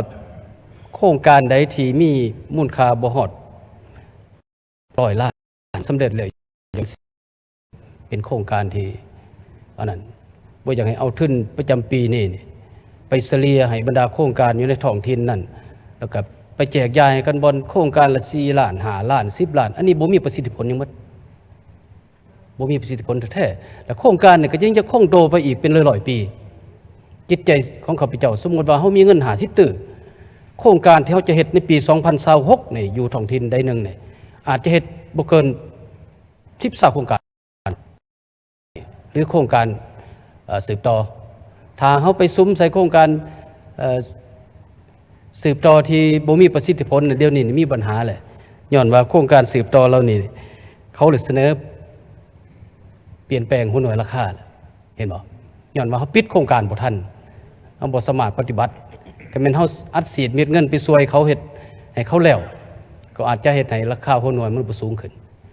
เฮาบ่ให้เขาดัดแก้ก็บ่ได้ตามกฎหมายก็บอกว่ากันเกิน 15% แหละเสนอดัดแก้ได้อันนี้เป็นปัญหาที่ตั้งขึ้นเพราะฉะนั้นเฮาต้องได้พยายามปฏิบัติตามทิศของสภาแห่งชาติได้เสนอไปนั้นที่นั้นจุดที่2อยากให้เอาใจใส่ขึ้นมันการก่อสร้างซ่อมแปลงเส้นทางอันนี้สำคัญหลายเขตแขวงกับสิขายคือกันกับอยู่ท้องถิ่นพวกข้าพเจ้าก็เสนอนำรัฐบาลว่าปัจจุบันนี่การปฏิบัติโครงการส่วนใหญ่ก็แม่นได้รับผลดีนั่นแหละแต่ว่าปัญหาที่ต้องได้เอาใจใส่ที่สุดก็เป็นโครงการยุทธศาสตร์เส้นทางยุทธศาสตร์ออกสู่เวียดนามนี้เสนอให้เอาใจใส่สีน้ำผักส่วนเกี่ยวของห้อนใส่ซ่อมแปลงพวกเฮานี่ก็เสียหายหั่นแหละคือดังข้าพเจ้าได้เสนอผ่านมาการปฏิบัติพันธะด่านภาษีอื่นๆก็บ่ทันได้รับผลสำเร็จปัจจุบันนี่รถมื้อนึงบ่ต่ำกว่า5ในฤดูบรรทุกนี่น้ำหนักเกินแท้เกินว่าท่านประธานกรรมการแผนการเงินการกดสอบก็ไปกดสอบมึงแล้วก็เห็นแล้วว่าในเดือนนี้นี่2เมืองนี่เส้นทางไปเวียดนามเป็นอัมพาตแน่นอนนั่นแหละยิ่งเสนอให้คะแนนเกี่ยวของหีบห่อนสุกอยู่ภาคส่วนที่เกี่ยวของได้ซ่อมแปลงแล้วก็ก่อสร้างโดยไว้อันนั้นจุดหนึ่งจุดต่อมาอีกก็เป็นไปพร้อมๆกับการเสนอโจ๊ะโครงการขุดค้นแห่ทดลองของรัฐบาลจิตใจของข้าพเจ้าเนี่ยอยากเสนอให้รัฐบาลประเมินคืนการเซาสัมปทานดินตัวนี้ก็สำคัญหลายปัจจุบันโครงการเซาสัมปทานดินหลายเขตแขวงบ่ได้มีการประเมินมีผู้ไปเซาสัมปทานหลายแต่บ่ทันบ่ได้ปฏิบัติกิจกรรมพอเท่าไหร่อันนี้ยังให้กวดคืนก่อนที่จะอนุมัติโครงการใหม่อยากให้ประเมินกวดคืนก่อนมันมีประสิทธิผลหน่อยหลายสำเร็จอันนี้สำคัญหลายเพราะปัจจุบันนี่หลายบริษัทที่ไปเซาสัมปทานดินนี่ข้าพเจ้าอยากให้เบิ่งตามกฎหมายมาตรา49 50นั่นแหละอันใดมันนอนใน3ป่าอยากให้สภาแห่งชาติพิจารณาร่วมหาแม่นดิน3ป่าเขต10อันตีผู้ใหม่ได้ไปค้นคว้าเบิ่งแท้ๆเนาะเพื่อจะการเสนอมาใหม่นี่ต้องได้เป็นไปตามกฎหมายแท้ๆส่วนขันท้องถิ่นนี้สภาประชาชนขันแขวงก็มีสิทธิ์อนุมัติแต่ดินปอกโหลนดินไม่ยังที่บ่150นอกจากว่า3ประเภทป่าเนี่ยแต่ว่าดินส่วนใหญ่มันนอนใน3ประเภทป่าอย่างให้เสนอมาสภาแห่งชาติโดยผ่านคณะสมาชิกสภาแห่งชาติประจำเขตเลือกตั้งได้บ่นั่นแหละจุดหนึ่งอีกก็ขอรัฐบาลค้นคว้าเบิ่งด้านงบประมาณอยากให้กวดกาขึ้นฐานรายรับคือเพื่อนสสได้เว้าตามการรายงานของรัฐบาลอยู่ในระดับ 18% ของ GDP แต่ว่ารายรับอยู่ในย้อนว่า5ตื้อเป็นการช่วยเหลือเพราะฉะนั้นคือกวดรายรับตัวจริงของแต่ละท้องถิ่นของแต่ละภาคส่วนเนี่ยจะเฮ็ดให้รายรับตัวจริงของพวกเฮานี่สูงขึ้นอย่างน้อยก็ให้ได้ 20% ของ GDP หรือหลายกว่านั้นจึงจะเฮ็ดให้การใส่ใจตัวจริงนั้นได้ถือปฏิบัติตามที่ระบุไว้อยู่ในมติของสภาแห่งชาติอันที่3เสนอให้หันบรรดาโครงการว่าโครงประกอบเศรษฐกิจกสิกรรมเนี่ยท่านประธานยกกรรมแท้ๆอันนี้ก็ขอฝากท่านรัฐมนตรีกระทรวงใหม่ผ่านมาที่เฮานี่ก็เห็นว่าพื้นฐานเทคนิคด้านกสิกรรมที่เฮานี่ท่านได้ฮ้อนใส่พดใดกันเทียบใส่สายเวียดนามสายจีนนี่เพิ่นนำใส่เทคนิคการผลิตสูงแหละปัจจุบัน แม่นแต่ใส่ฝุ่นใส่ปุ๋ยใส่หยังบนใส่โดรนใส่มันหยังแหละเฮาบ่ถึงขั้นนั้นดอกอยากให้นำใส่เครื่องมือที่ทันสมัยนี่ก่อนในบางบอนก็ยังนำใส่เครื่องมือปฐมประธานอยู่ปัจจุบันนี่ขอให้ท่านรัฐมนตรีค้นคว้าเบิ่งว่าเฮาสิเฮ็ดแนวใดผลิตสูงขึ้นอันนี้จะเป็นปัจจัยในการหันเป็นอุตสาหกรรมในตัวหน้าอยากถูกการศึกษาก็ได้เว้าในกองประชุมสัมมนาแล้วว่าระบบการศึกษาในเฮานี่แม่นยังใส่สูตร543จะให้หันไปสู่633ในระบบสามัญศึกษาอันเติมอีกเพราะว่า133ประเทศเท่าที่ได้ข้อมูลมานี้เกือบว่าหลายกว่า 70% เป็นนำใส่ระบบนี้ขอกำลังใจท่านประธานขอบใจต่อไปขอเชิญท่านศาสตราจารย์ปริญญาเอกดร.ไม้ฟองไม้ไส้กาเขียมผู้ต่อไปโอ้อยู่เนาะเอาถ้าดร.ไม้ฟองไม้ไส้ประกอบเป็นก่อนซะ8 นาทีสำหรับท่าน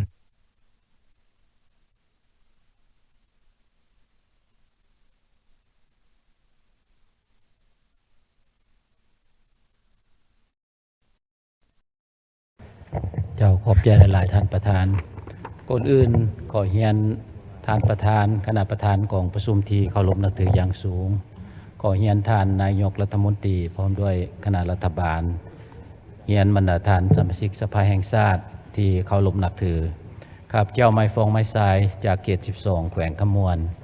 ขออนุญาตประกอบคำเห็นใส่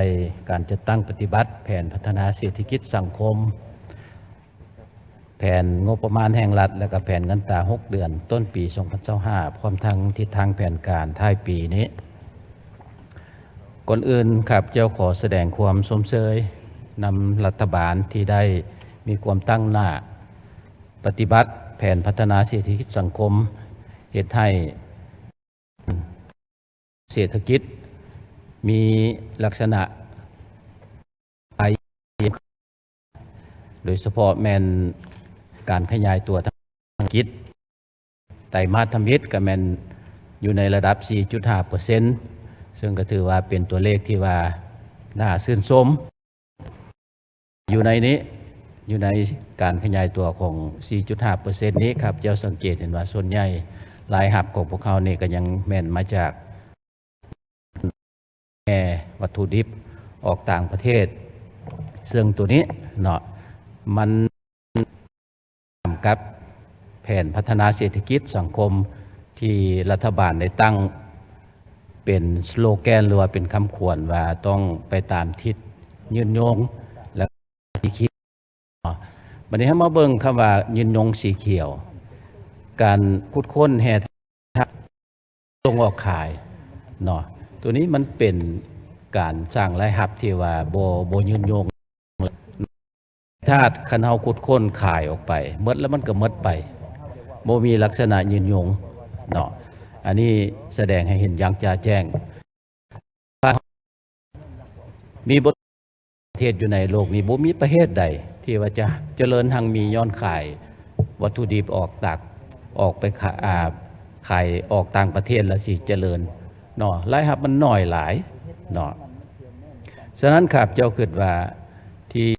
ทางรัฐบาลก็คือทางท่านประธานก็ได้เสนอว่าเอาเห็ดแห่ออกขายนี่ให้หยุดเพียงเท่านี้เนี่ยมันเห็นดีที่สุดแล้วเนาะถ้าจะเฮ็ดต่อในอนาคตนี่ครับเจ้าคิดว่าเฮาสิสร้างโรงงานเนาะแปรรูปแห่ธาตุดังกล่าวขายออกเป็นผลิตสินค้าสำเร็จรูปเพิ่มรายรับเพิ่มมานะมูลค่าเนาะจะสิดีกว่าบ่อันนี้เนาะมันจะสิเฮ็ดให้รับเนาะจังปีเป็นลักษณะการพัฒนาเศรษฐกิจแบบยืนยงอันที่สองมันบ่ไปตามทิศสีเขียวเพราะว่าการขุดค้นแห่ธาตุที่ว่าเพิ่นเฮ็ดมันทำลายสิ่งแวดล้อมเนาะอันนี้มันชี้แสดงให้เห็นออกหลายจุดบ่ว่าจะเป็นการมลพิษต่อแม่น้ำลำเซเนาะมีผลต่อเนื้อที่ของประเทศมีการทำลายเส้นทางอย่างต่างๆทั้งหมดนี่ชี้ให้เห็นว่ามันโบแมนทิศสีเขียวแล้วเนาะฉะนั้นครับ ที่ว่าควรจะพิจารณาให้ยุติทุกโครงการที่ว่าส่งแห่ทาสออกไปนี้ถึงว่าเศรษฐกิจของพวกเขาจะมีการขยายตัวในระดับที่ดี 4.5% ภัยเงินเฟ้อก็ลดลงเฉลี่ยในปี 2024 ในเวลาเดียวกันนี้ในช่วงเวลาเดียวกันจาก 24.77% มาเป็น 11.1%สภาพชีวิตการเป็นอยู่ของประชาชนของพนักงานรัฐกรทหารตำรวจของพวกเขานี่ก็คือว่ายังฝืดเคืองอยู่เนาะสินค้าทุกอย่างแม่นมีราคาเพิ่มขึ้นเรื่อยๆโดยเฉพาะแม่นค่าไฟฟ้าเนี่ยก็เพิ่มขึ้นเรื่อยๆแล้วจะมีทายเอียงว่าจะเพิ่มขึ้นในแต่ละเดือนนี่ซึ่งตัวนี้มันบ่สมคู่กับรายหับของพนักงานรัฐทหารตำรวจของพวกเขานี้เนาะเบื้องหนึ่งเศรษฐกิจขยายเนาะให้ลงแต่ว่าชีวิตการเป็นอยู่ของประชาชนผัดว่ายังฝืดเคืองอันนี้อยากเสนอให้รัฐบาลนี่ชี้แจงเบิ่งว่าเขาเป็นแนวนั้นเนาะให้เหตุการณ์วิจัยลงเลิกเบิ่งว่าเป็นอย่างจังเป็นแนวนั้นเนาะวันนี้จุดที่3ที่ข้าพเจ้าอยากเสนอเป็นเรื่องการปฏิรูปรัฐวิสาหกิจซึ่งทางรัฐบาลก็ได้มีแผนเนาะสุ่มใส่ปรับปรุง4รัฐวิสาหกิจใหญ่ที่สำคัญก็คือรัฐวิสาหกิจรัฐวิสาหกิจการบินลาวน้ำมันเชื้อไฟลาวแล้วก็ธนาคารนโยบายเนาะอันนี้ครับเจ้าอยากมีคำเห็นและอยากเสนอคือแนวนี้เนาะสำหรับวิสาหกิจไฟฟ้าลาวได้มีการหับห้องแล้วก็มีการปรับปรุงปฏิรูปในปี 2022 เป็นต้นมาและเพิ่นก็ได้มีการรายงานย่อๆอยู่ในนี้ดีแท้ครับเจ้าอยากเสนอให้รัฐบาลลองสรุปสังรวมวิเคราะห์เบิ่งว่าผ่านการปฏิรูปที่ผ่านมาน่ะได้ช่วยประหยัดหลายจ่ายลงหลายหน่อยปานใดและช่วยมีเศรษฐกิจสังคมได้ดีขึ้นหลายหน่อยปานใดเนาะที่ว่าเพิ่นกำลังพิจารณาที่จะปฏิรูปก็คือแม่นรัฐวิสาหกิจการบินลาวซึ่งเพิ่นใส่จะตั้งขยายพันขยายบทบันทึกร่วมลงทุนระหว่างรัฐวิสาหกิจของจีนหรือว่าบริษัทโคแม็กกับของรัฐบาลลาวเฮาหันเนาะอยู่ในนี้เนาะทางบริษัทโคแม็กเขาเจ้าเสนอว่าอยากได้หุ้นส่วนเปอร์เซ็นต์ 51%และต้องใช้เครื่องบินของบริษัทของเขาเจ้าเองอีกในการดำเนินธุรกิจและซ้ำบ่พอยังสิเสนอยกหนี้ผ่านมาของบริษัทการบินออกจากบัญชีของบริษัทการบินลาวตัวนี้นี่ครับเจ้ามาเบิ่งแล้วสิบ่เป็นการเอาเปรียบกันอันนี้เนาะอยากเสนอให้ทางรัฐบาลนี่มีการพิจารณาว่าเมินเบิ่งว่าผลได้ผลเสียจากการร่วมมือหรือว่าการปฏิรูปรัฐวิสาหกิจดังกล่าวร่วมมือกับบริษัทโคแม็กนี่นะมันจะเป็นแนวใดครับเจ้าเบิ่งแล้วนี่เบิ่งแล้วมันมีลักษณะที่ว่าเขาจะเสียเปรียบหลายเกินไปนั่นเสนอให้ทางรัฐบาลพิจารณาคักๆเนาะการประกอบความเห็นของข้าพเจ้าแม่นมีเท่านั้นเนาะขอบใจหลายๆท่านประธานขอบใจเอาเชิญท่านจอมศรีมีคอมเมนต์8 นาทีครับเดินท่านคณะประธานกองประชุมที่เคารพบรรดาท่านคณะรัฐบาลบรรดาท่านสมาชิกสภาแห่งชาติที่นับถือและรักแห่งข้าพเจ้าจอมศรีรัตนาพันธ์ตั้งมาคณะสมาชิกสภาแห่งชาติเขตเลือกตั้งที่5แขวงบกแก้วขอมีคำเห็นประกอบต่อบทรายงานของรัฐบาลและก่อนอื่นก็แสดงความเห็นดีเห็นพร้อมและชมเชยต่อบทรายงานที่ท่านนายกได้รายงานผ่านมานั้นตลอดถึงบทคำคิดคำเห็นของคณะประจำสภาแห่งชาติกองประชุมสมัยสามัญเทื่อที่8เลยหับห้องเอาแผนปี 2025ระยะต้นปีมานี้ถึงแม้ว่าอยู่ในระยะเพียงเดือนเนาะและบวกกับความ กับสภาพบริเวณนอกตัวก็บ่ค่อยจะเอื้ออำนวยแต่โดยความ พยายามบุกบืนของรัฐบาลก็คือท้องถิ่นนั่นนี่ก็เฮ็ดให้หลายด่านในของเขตเวียงงานต่างๆอันนี้ก็ได้ครับการจัดตั้งปฏิบัติได้เป็นอย่างดีนะครับอยากเสนอขึ้นว่าเกี่ยวกับว่าสภาพในระยะเดียวกันนี้อยู่แขวงบกแก้วนี่พวกเราก็ชุดที่มีความพยายามมาแล้วเนาะถึงว่ารัฐบาลก็คือคันเทิงได้มอบหมายตัวเลขรายหับโดยอย่างว่าอันนี้ถือว่าสูงสมควรเลยปีนี้สูงกว่าปีผ่านมาปี2024นี่เกือบ90%จะสร้างผ่านการจัดตั้งปฏิบัติมาในระยะ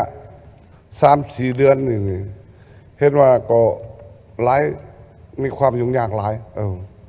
บรรลุบทันถึง 20% อันนี้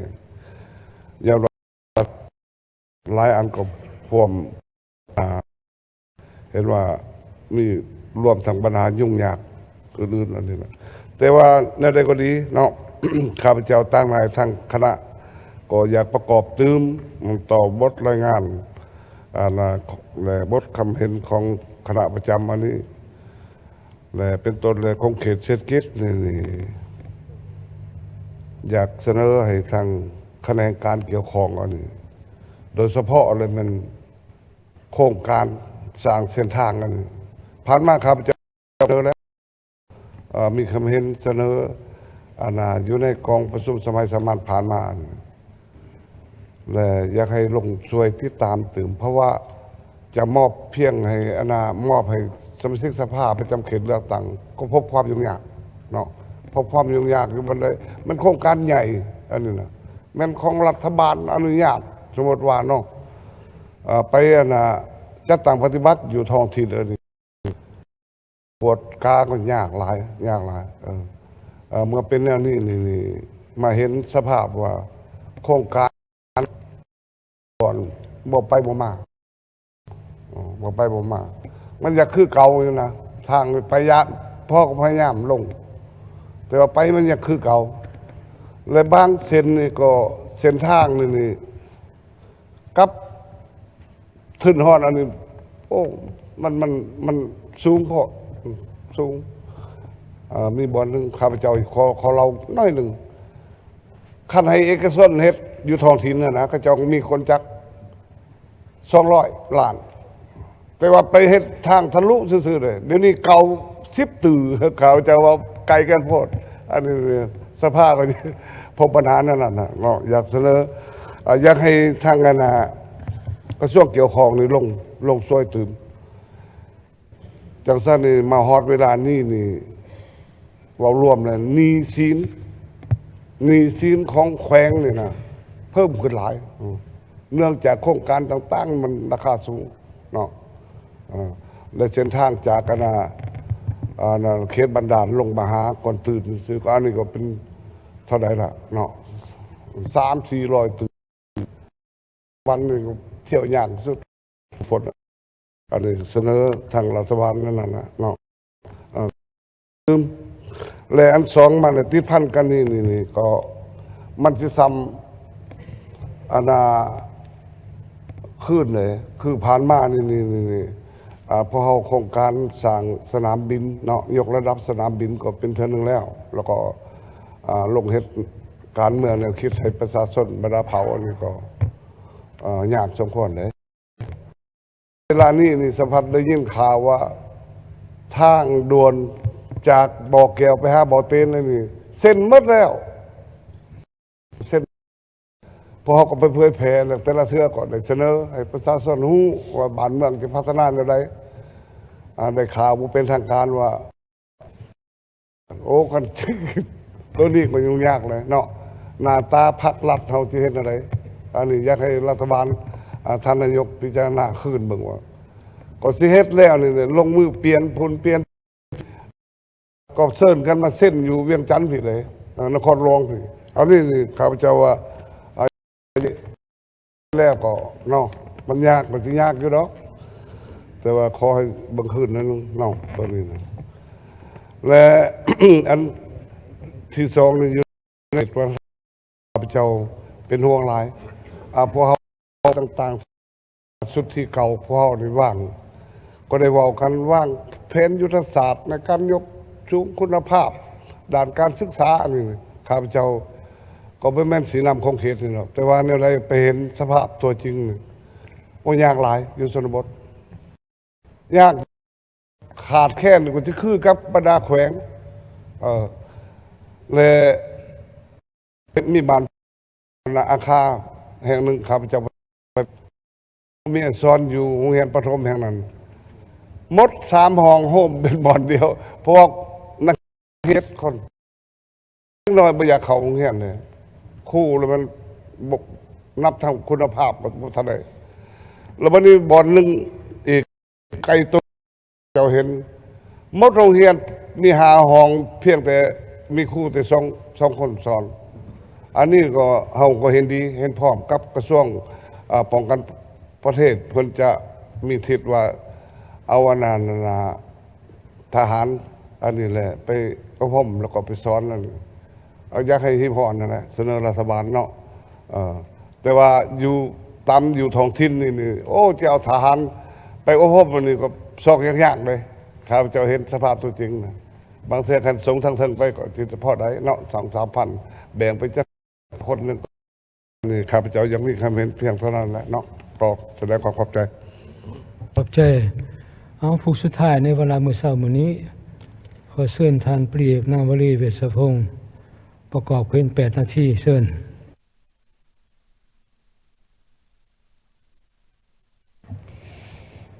ขอเรียนท่านประธานคณะประธานลูกเรียนข้าพเจ้าวลีเวชสมาชิกสภาเขตหนึ่งขออ่านรายงานของรัฐบาลโดยเฉพาะแมนภาคข้อเสนอที่หนึ่งนี่อันการที่รัฐบาลให้โจ๊ะบรรดาโครงการแห่ธาตุทุกประเภทโดยเพื่อว่าอยากถามขึ้นว่าและอยากฝากความหวังทั้งสองอย่างเนาะว่าคือให้หาเองก็มีหลายๆครั้งที่เขาให้มาตรการในโจว่าเท่านี้บริษัทให้หยุดก่อนบ่ให้อนุญาตต่อแต่ก็ยังมีอนุญาตตลอดนะอันนี้อยากให้ทอดถอนบทเรียนผ่านมาแล้วอยากตั้งเป็นคำถามว่าผ่านมาหันเฮาโจะแล้วเป็นอย่างคือให้อนุญาตต่อเนาะอันนี้คำถามที่หนึ่งตัวที่ขั้นโจะสุดนี้ก็อยากให้โจะแท้ๆเนาะถ้าบ่ดังนั้นนี่แม่นผู้ลงทุนนี่ก็สิบ่นับถือไทเฮานะเนาะในความที่เขียนอยู่ในนี่ข้าพเจ้าก็ได้ทูตอนไหนหันอย่างว่าโครงการบรรดาปฏิบัติสัญญาหรือส่งผลกระทบต่อผลกระทบด้านลบต่อสิ่งแวดล้อมและสังคมแมนจะแจ้งเตือนและกำหนดเวลาให้ปรับปรุงแก้ไขที่นี่เขาเห็นว่าผิด 100% ตามกฎหมายและบ่ปฏิบัติตามสัญญาได้คำซับว่าไปแจ้งอีกเพราะว่าอยากลงทุนมีความรับผิดชอบต่อการลงทุนของตัวเรื่องผลกระทบต่อสิ่งแวดล้อมและการปฏิบัติสัญญาแบบนี้เกี่ยวกันยังสี่บ่ปั่นใดทันค่อยเฮ็ดพิษเพื่อทำอิฐเป็นการพิษที่หลายมากแล้วคือเก่งกับเนาะและเธอที่สองจังเหตุถืออันนี้บ่อยากให้มันเกิดสองวางตัวนี้อันนี้อยากขอฝากน้ำรัฐบาลแท้ๆเนาะว่าเขียนลักษณะถ้าเฮาเป็นรัฐแห่งกฎหมายก็อยากให้เชี่ยอันคอยฮอดมือนี้คิดว่าน่าจะต้องหันแบบบ่อยากให้เป็นคำเว้าที่นี้เนาะตัวที่สองมาแมนการปฏิรูปรัฐวิสาหกิจข้าพเจ้าอยากเสนอข้อหนึ่งในทางออกทั้งหลายที่เพิ่นเว้าอยู่ในนี้โด โดยเฉพาะแมนวิสาหกิจไฟฟ้าลาว เสนอให้เจรจาคืนในสายซื้อขายราคาไฟฟ้ายากเนื่องจากว่าตามเจ้าได้คือเวลาจะขายนี่มันอิงเขาเอิ้นว่ามูลค่าการลงทุนถ้าสูงตามเนาะเพราะฉะนั้นความโปร่งผ่านมาคิดว่าเฮากับบ่มี 100% ตามการรายงานของท่านรองรัฐมนตรีในมือยกสูงเนื้อในเซ็นอันที่บ่มีสายส่งกับแล้วเฮาสิไปขายจังได๋ไฟเนาะสายส่งเฮาบ่อยากขอความกระจ่างแจ้งถ้าเป็นการกวดกาที่เห็นนั้นรับผิดชอบที่สร้างให้มันเสียหายผ่านมานี่แล้วมันผลกระทบปัจจุบันนี้ที่รัฐบาลขึ้นไฟฟ้าให้ประชาชนขาบที่จริงประชาชนที่จะแบกผ่านประเทศน้อยหนึ่งเหตุหาแล้วมวลชนเฮาแบกอันนี้มันวงกว้างดุลกับรายจ่ายมันกับการพอการบริโภคภายในปุ๊บระบบเศรษฐกิจเป็นตองโซ่ทบบัดทั้ง MSME บรรดาเมืองอนาบอแฮหรือว่าไฟฟ้าว่าอย่าสุลืมว่ากลนี่90 กว่า%แม่นให้บึงคันของบรรดาบริษัทเหล่านี้เช่นกัน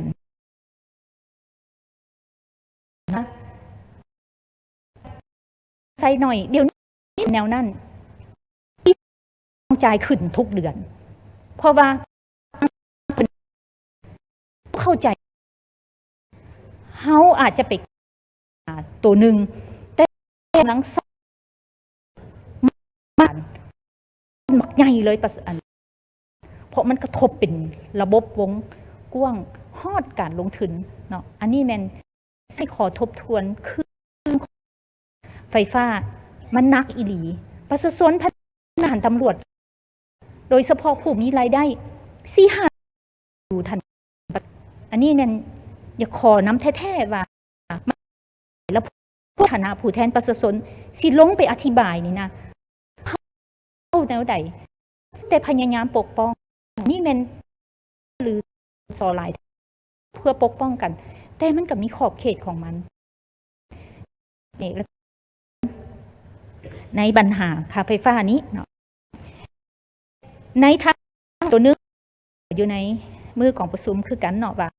ตัวโซลาร์รูฟที่ว่าเพิ่นเฮ็ดปัจจุบันนี้นโยบายของเขาเอิ้นว่าการใช้ไฟฟ้าเนื่องจากว่าการผลิตพลังงานเวลาแพงอยู่ค่าเนาะขับให้เฮ็ดประเทศเขาเจ้าก็เฮ็ดว่าลงอย่างเดี๋ยวนี้มันก็มีเทคโนโลยีที่มันขึ้นมาบางเท่า3 ปี 4 ปีมันคืนแล้วสมมุติขายคืนให้ EDL เนาะแล้วหักลบแบ่งเบาภาระว่านี่เพิ่นมาเอาเงินนี่เฮาต้องมีทางออกให้ประชาชนที่ลดผ่อนค่าใช้จ่ายฐานอันนั้นแม่นขั้นเป็นนะหมายความว่าโฮมกันผู้นึงสามารถลงทุ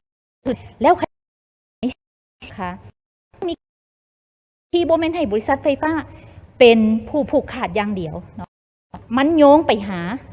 ปัจจุบันนี้ปานเทศกาลไฟไหม้อันน่ะอีหยังก็เทศกาลไฟไหม้อันไฟบ่หรือเสาฟางจรที่เกิดจากนะอยากเสนอให้บริษัทต้องรับผิดชอบคำถามว่าแม่นบริษัทไฟฟ้าต้องรับผิดชอบ ที่เซิร์นปต เจ้าอยากขอให้ทบทวนมาตรการตัวนี้ เสียหายภายในไฟเจ้ากับเฮ็ดเซอร์เวย์มาระดับหนึ่งตัวนั้นแมนอยากขอเสนอแท้ๆเนาะตัวเรื่องอันนาอีหยังก็ข้อที่สองบอกว่านโยบายพัฒนาเส้นทางได้ยังไงส่วนตัวค่ะพระเจ้าก็แต่อยากขอให้ทนคืนวิธีการแทนที่จะยกเบ้นภาษี2 บาทเขาจะเฮ็ดแบบสมมุติว่ามันเอกชนตัวนี้ที่เก็บเงินค่าทางก็ขอให้เอาบทเรียนของจำปาสักมาเป็นบทเรียนนำว่ามันเดือดร้อนใส่อยู่ในหันเสียดแนวใดเนาะอันนี้เป็นแทนที่ภาษีข้าพเจ้าเสนอแบบประธานขอบใจคงไล่ผู้แทนเป็นตุนประธานนาวลีเวชรัฐบาลคนควรเป็นตุนขอเสนอที่หนึ่งสหัสกุมขอว่าบุเพียงแต่ปิดเท่านั้นบางเถื่อยังมีความชอบต่อบรรณาสิ่งต่อบัญชาสังที่บริษัทลงทุนนั้นละเมิดกฎหมายแท้อันนี้ก็ปัญหา2ราคาไฟฟ้าเป็นปัญหาเด่นประเด็นเด่นซึ่งประชาชนสังคมก็ห้องไว้ฉะนั้นต่อสังคมนี่แล้วความชอบสังคมตัวบริษัทจะโค่นได้มันแจ้งเติมอีกผ่านมาคือยกขึ้นนั่นแหละตัวพระพิชอบมันก็ต้องบอกกันคักแน่ตัวนี้อันนี้เขาก็ทุกตื้อมิกประชาชนก็ได้พระเจ้าเขียนในปัญหานี้ขอให้กระทรวงเกี่ยวข้องจะน่าเบิ่งคนควรที่จะเสนอมานี่ตื้อมิก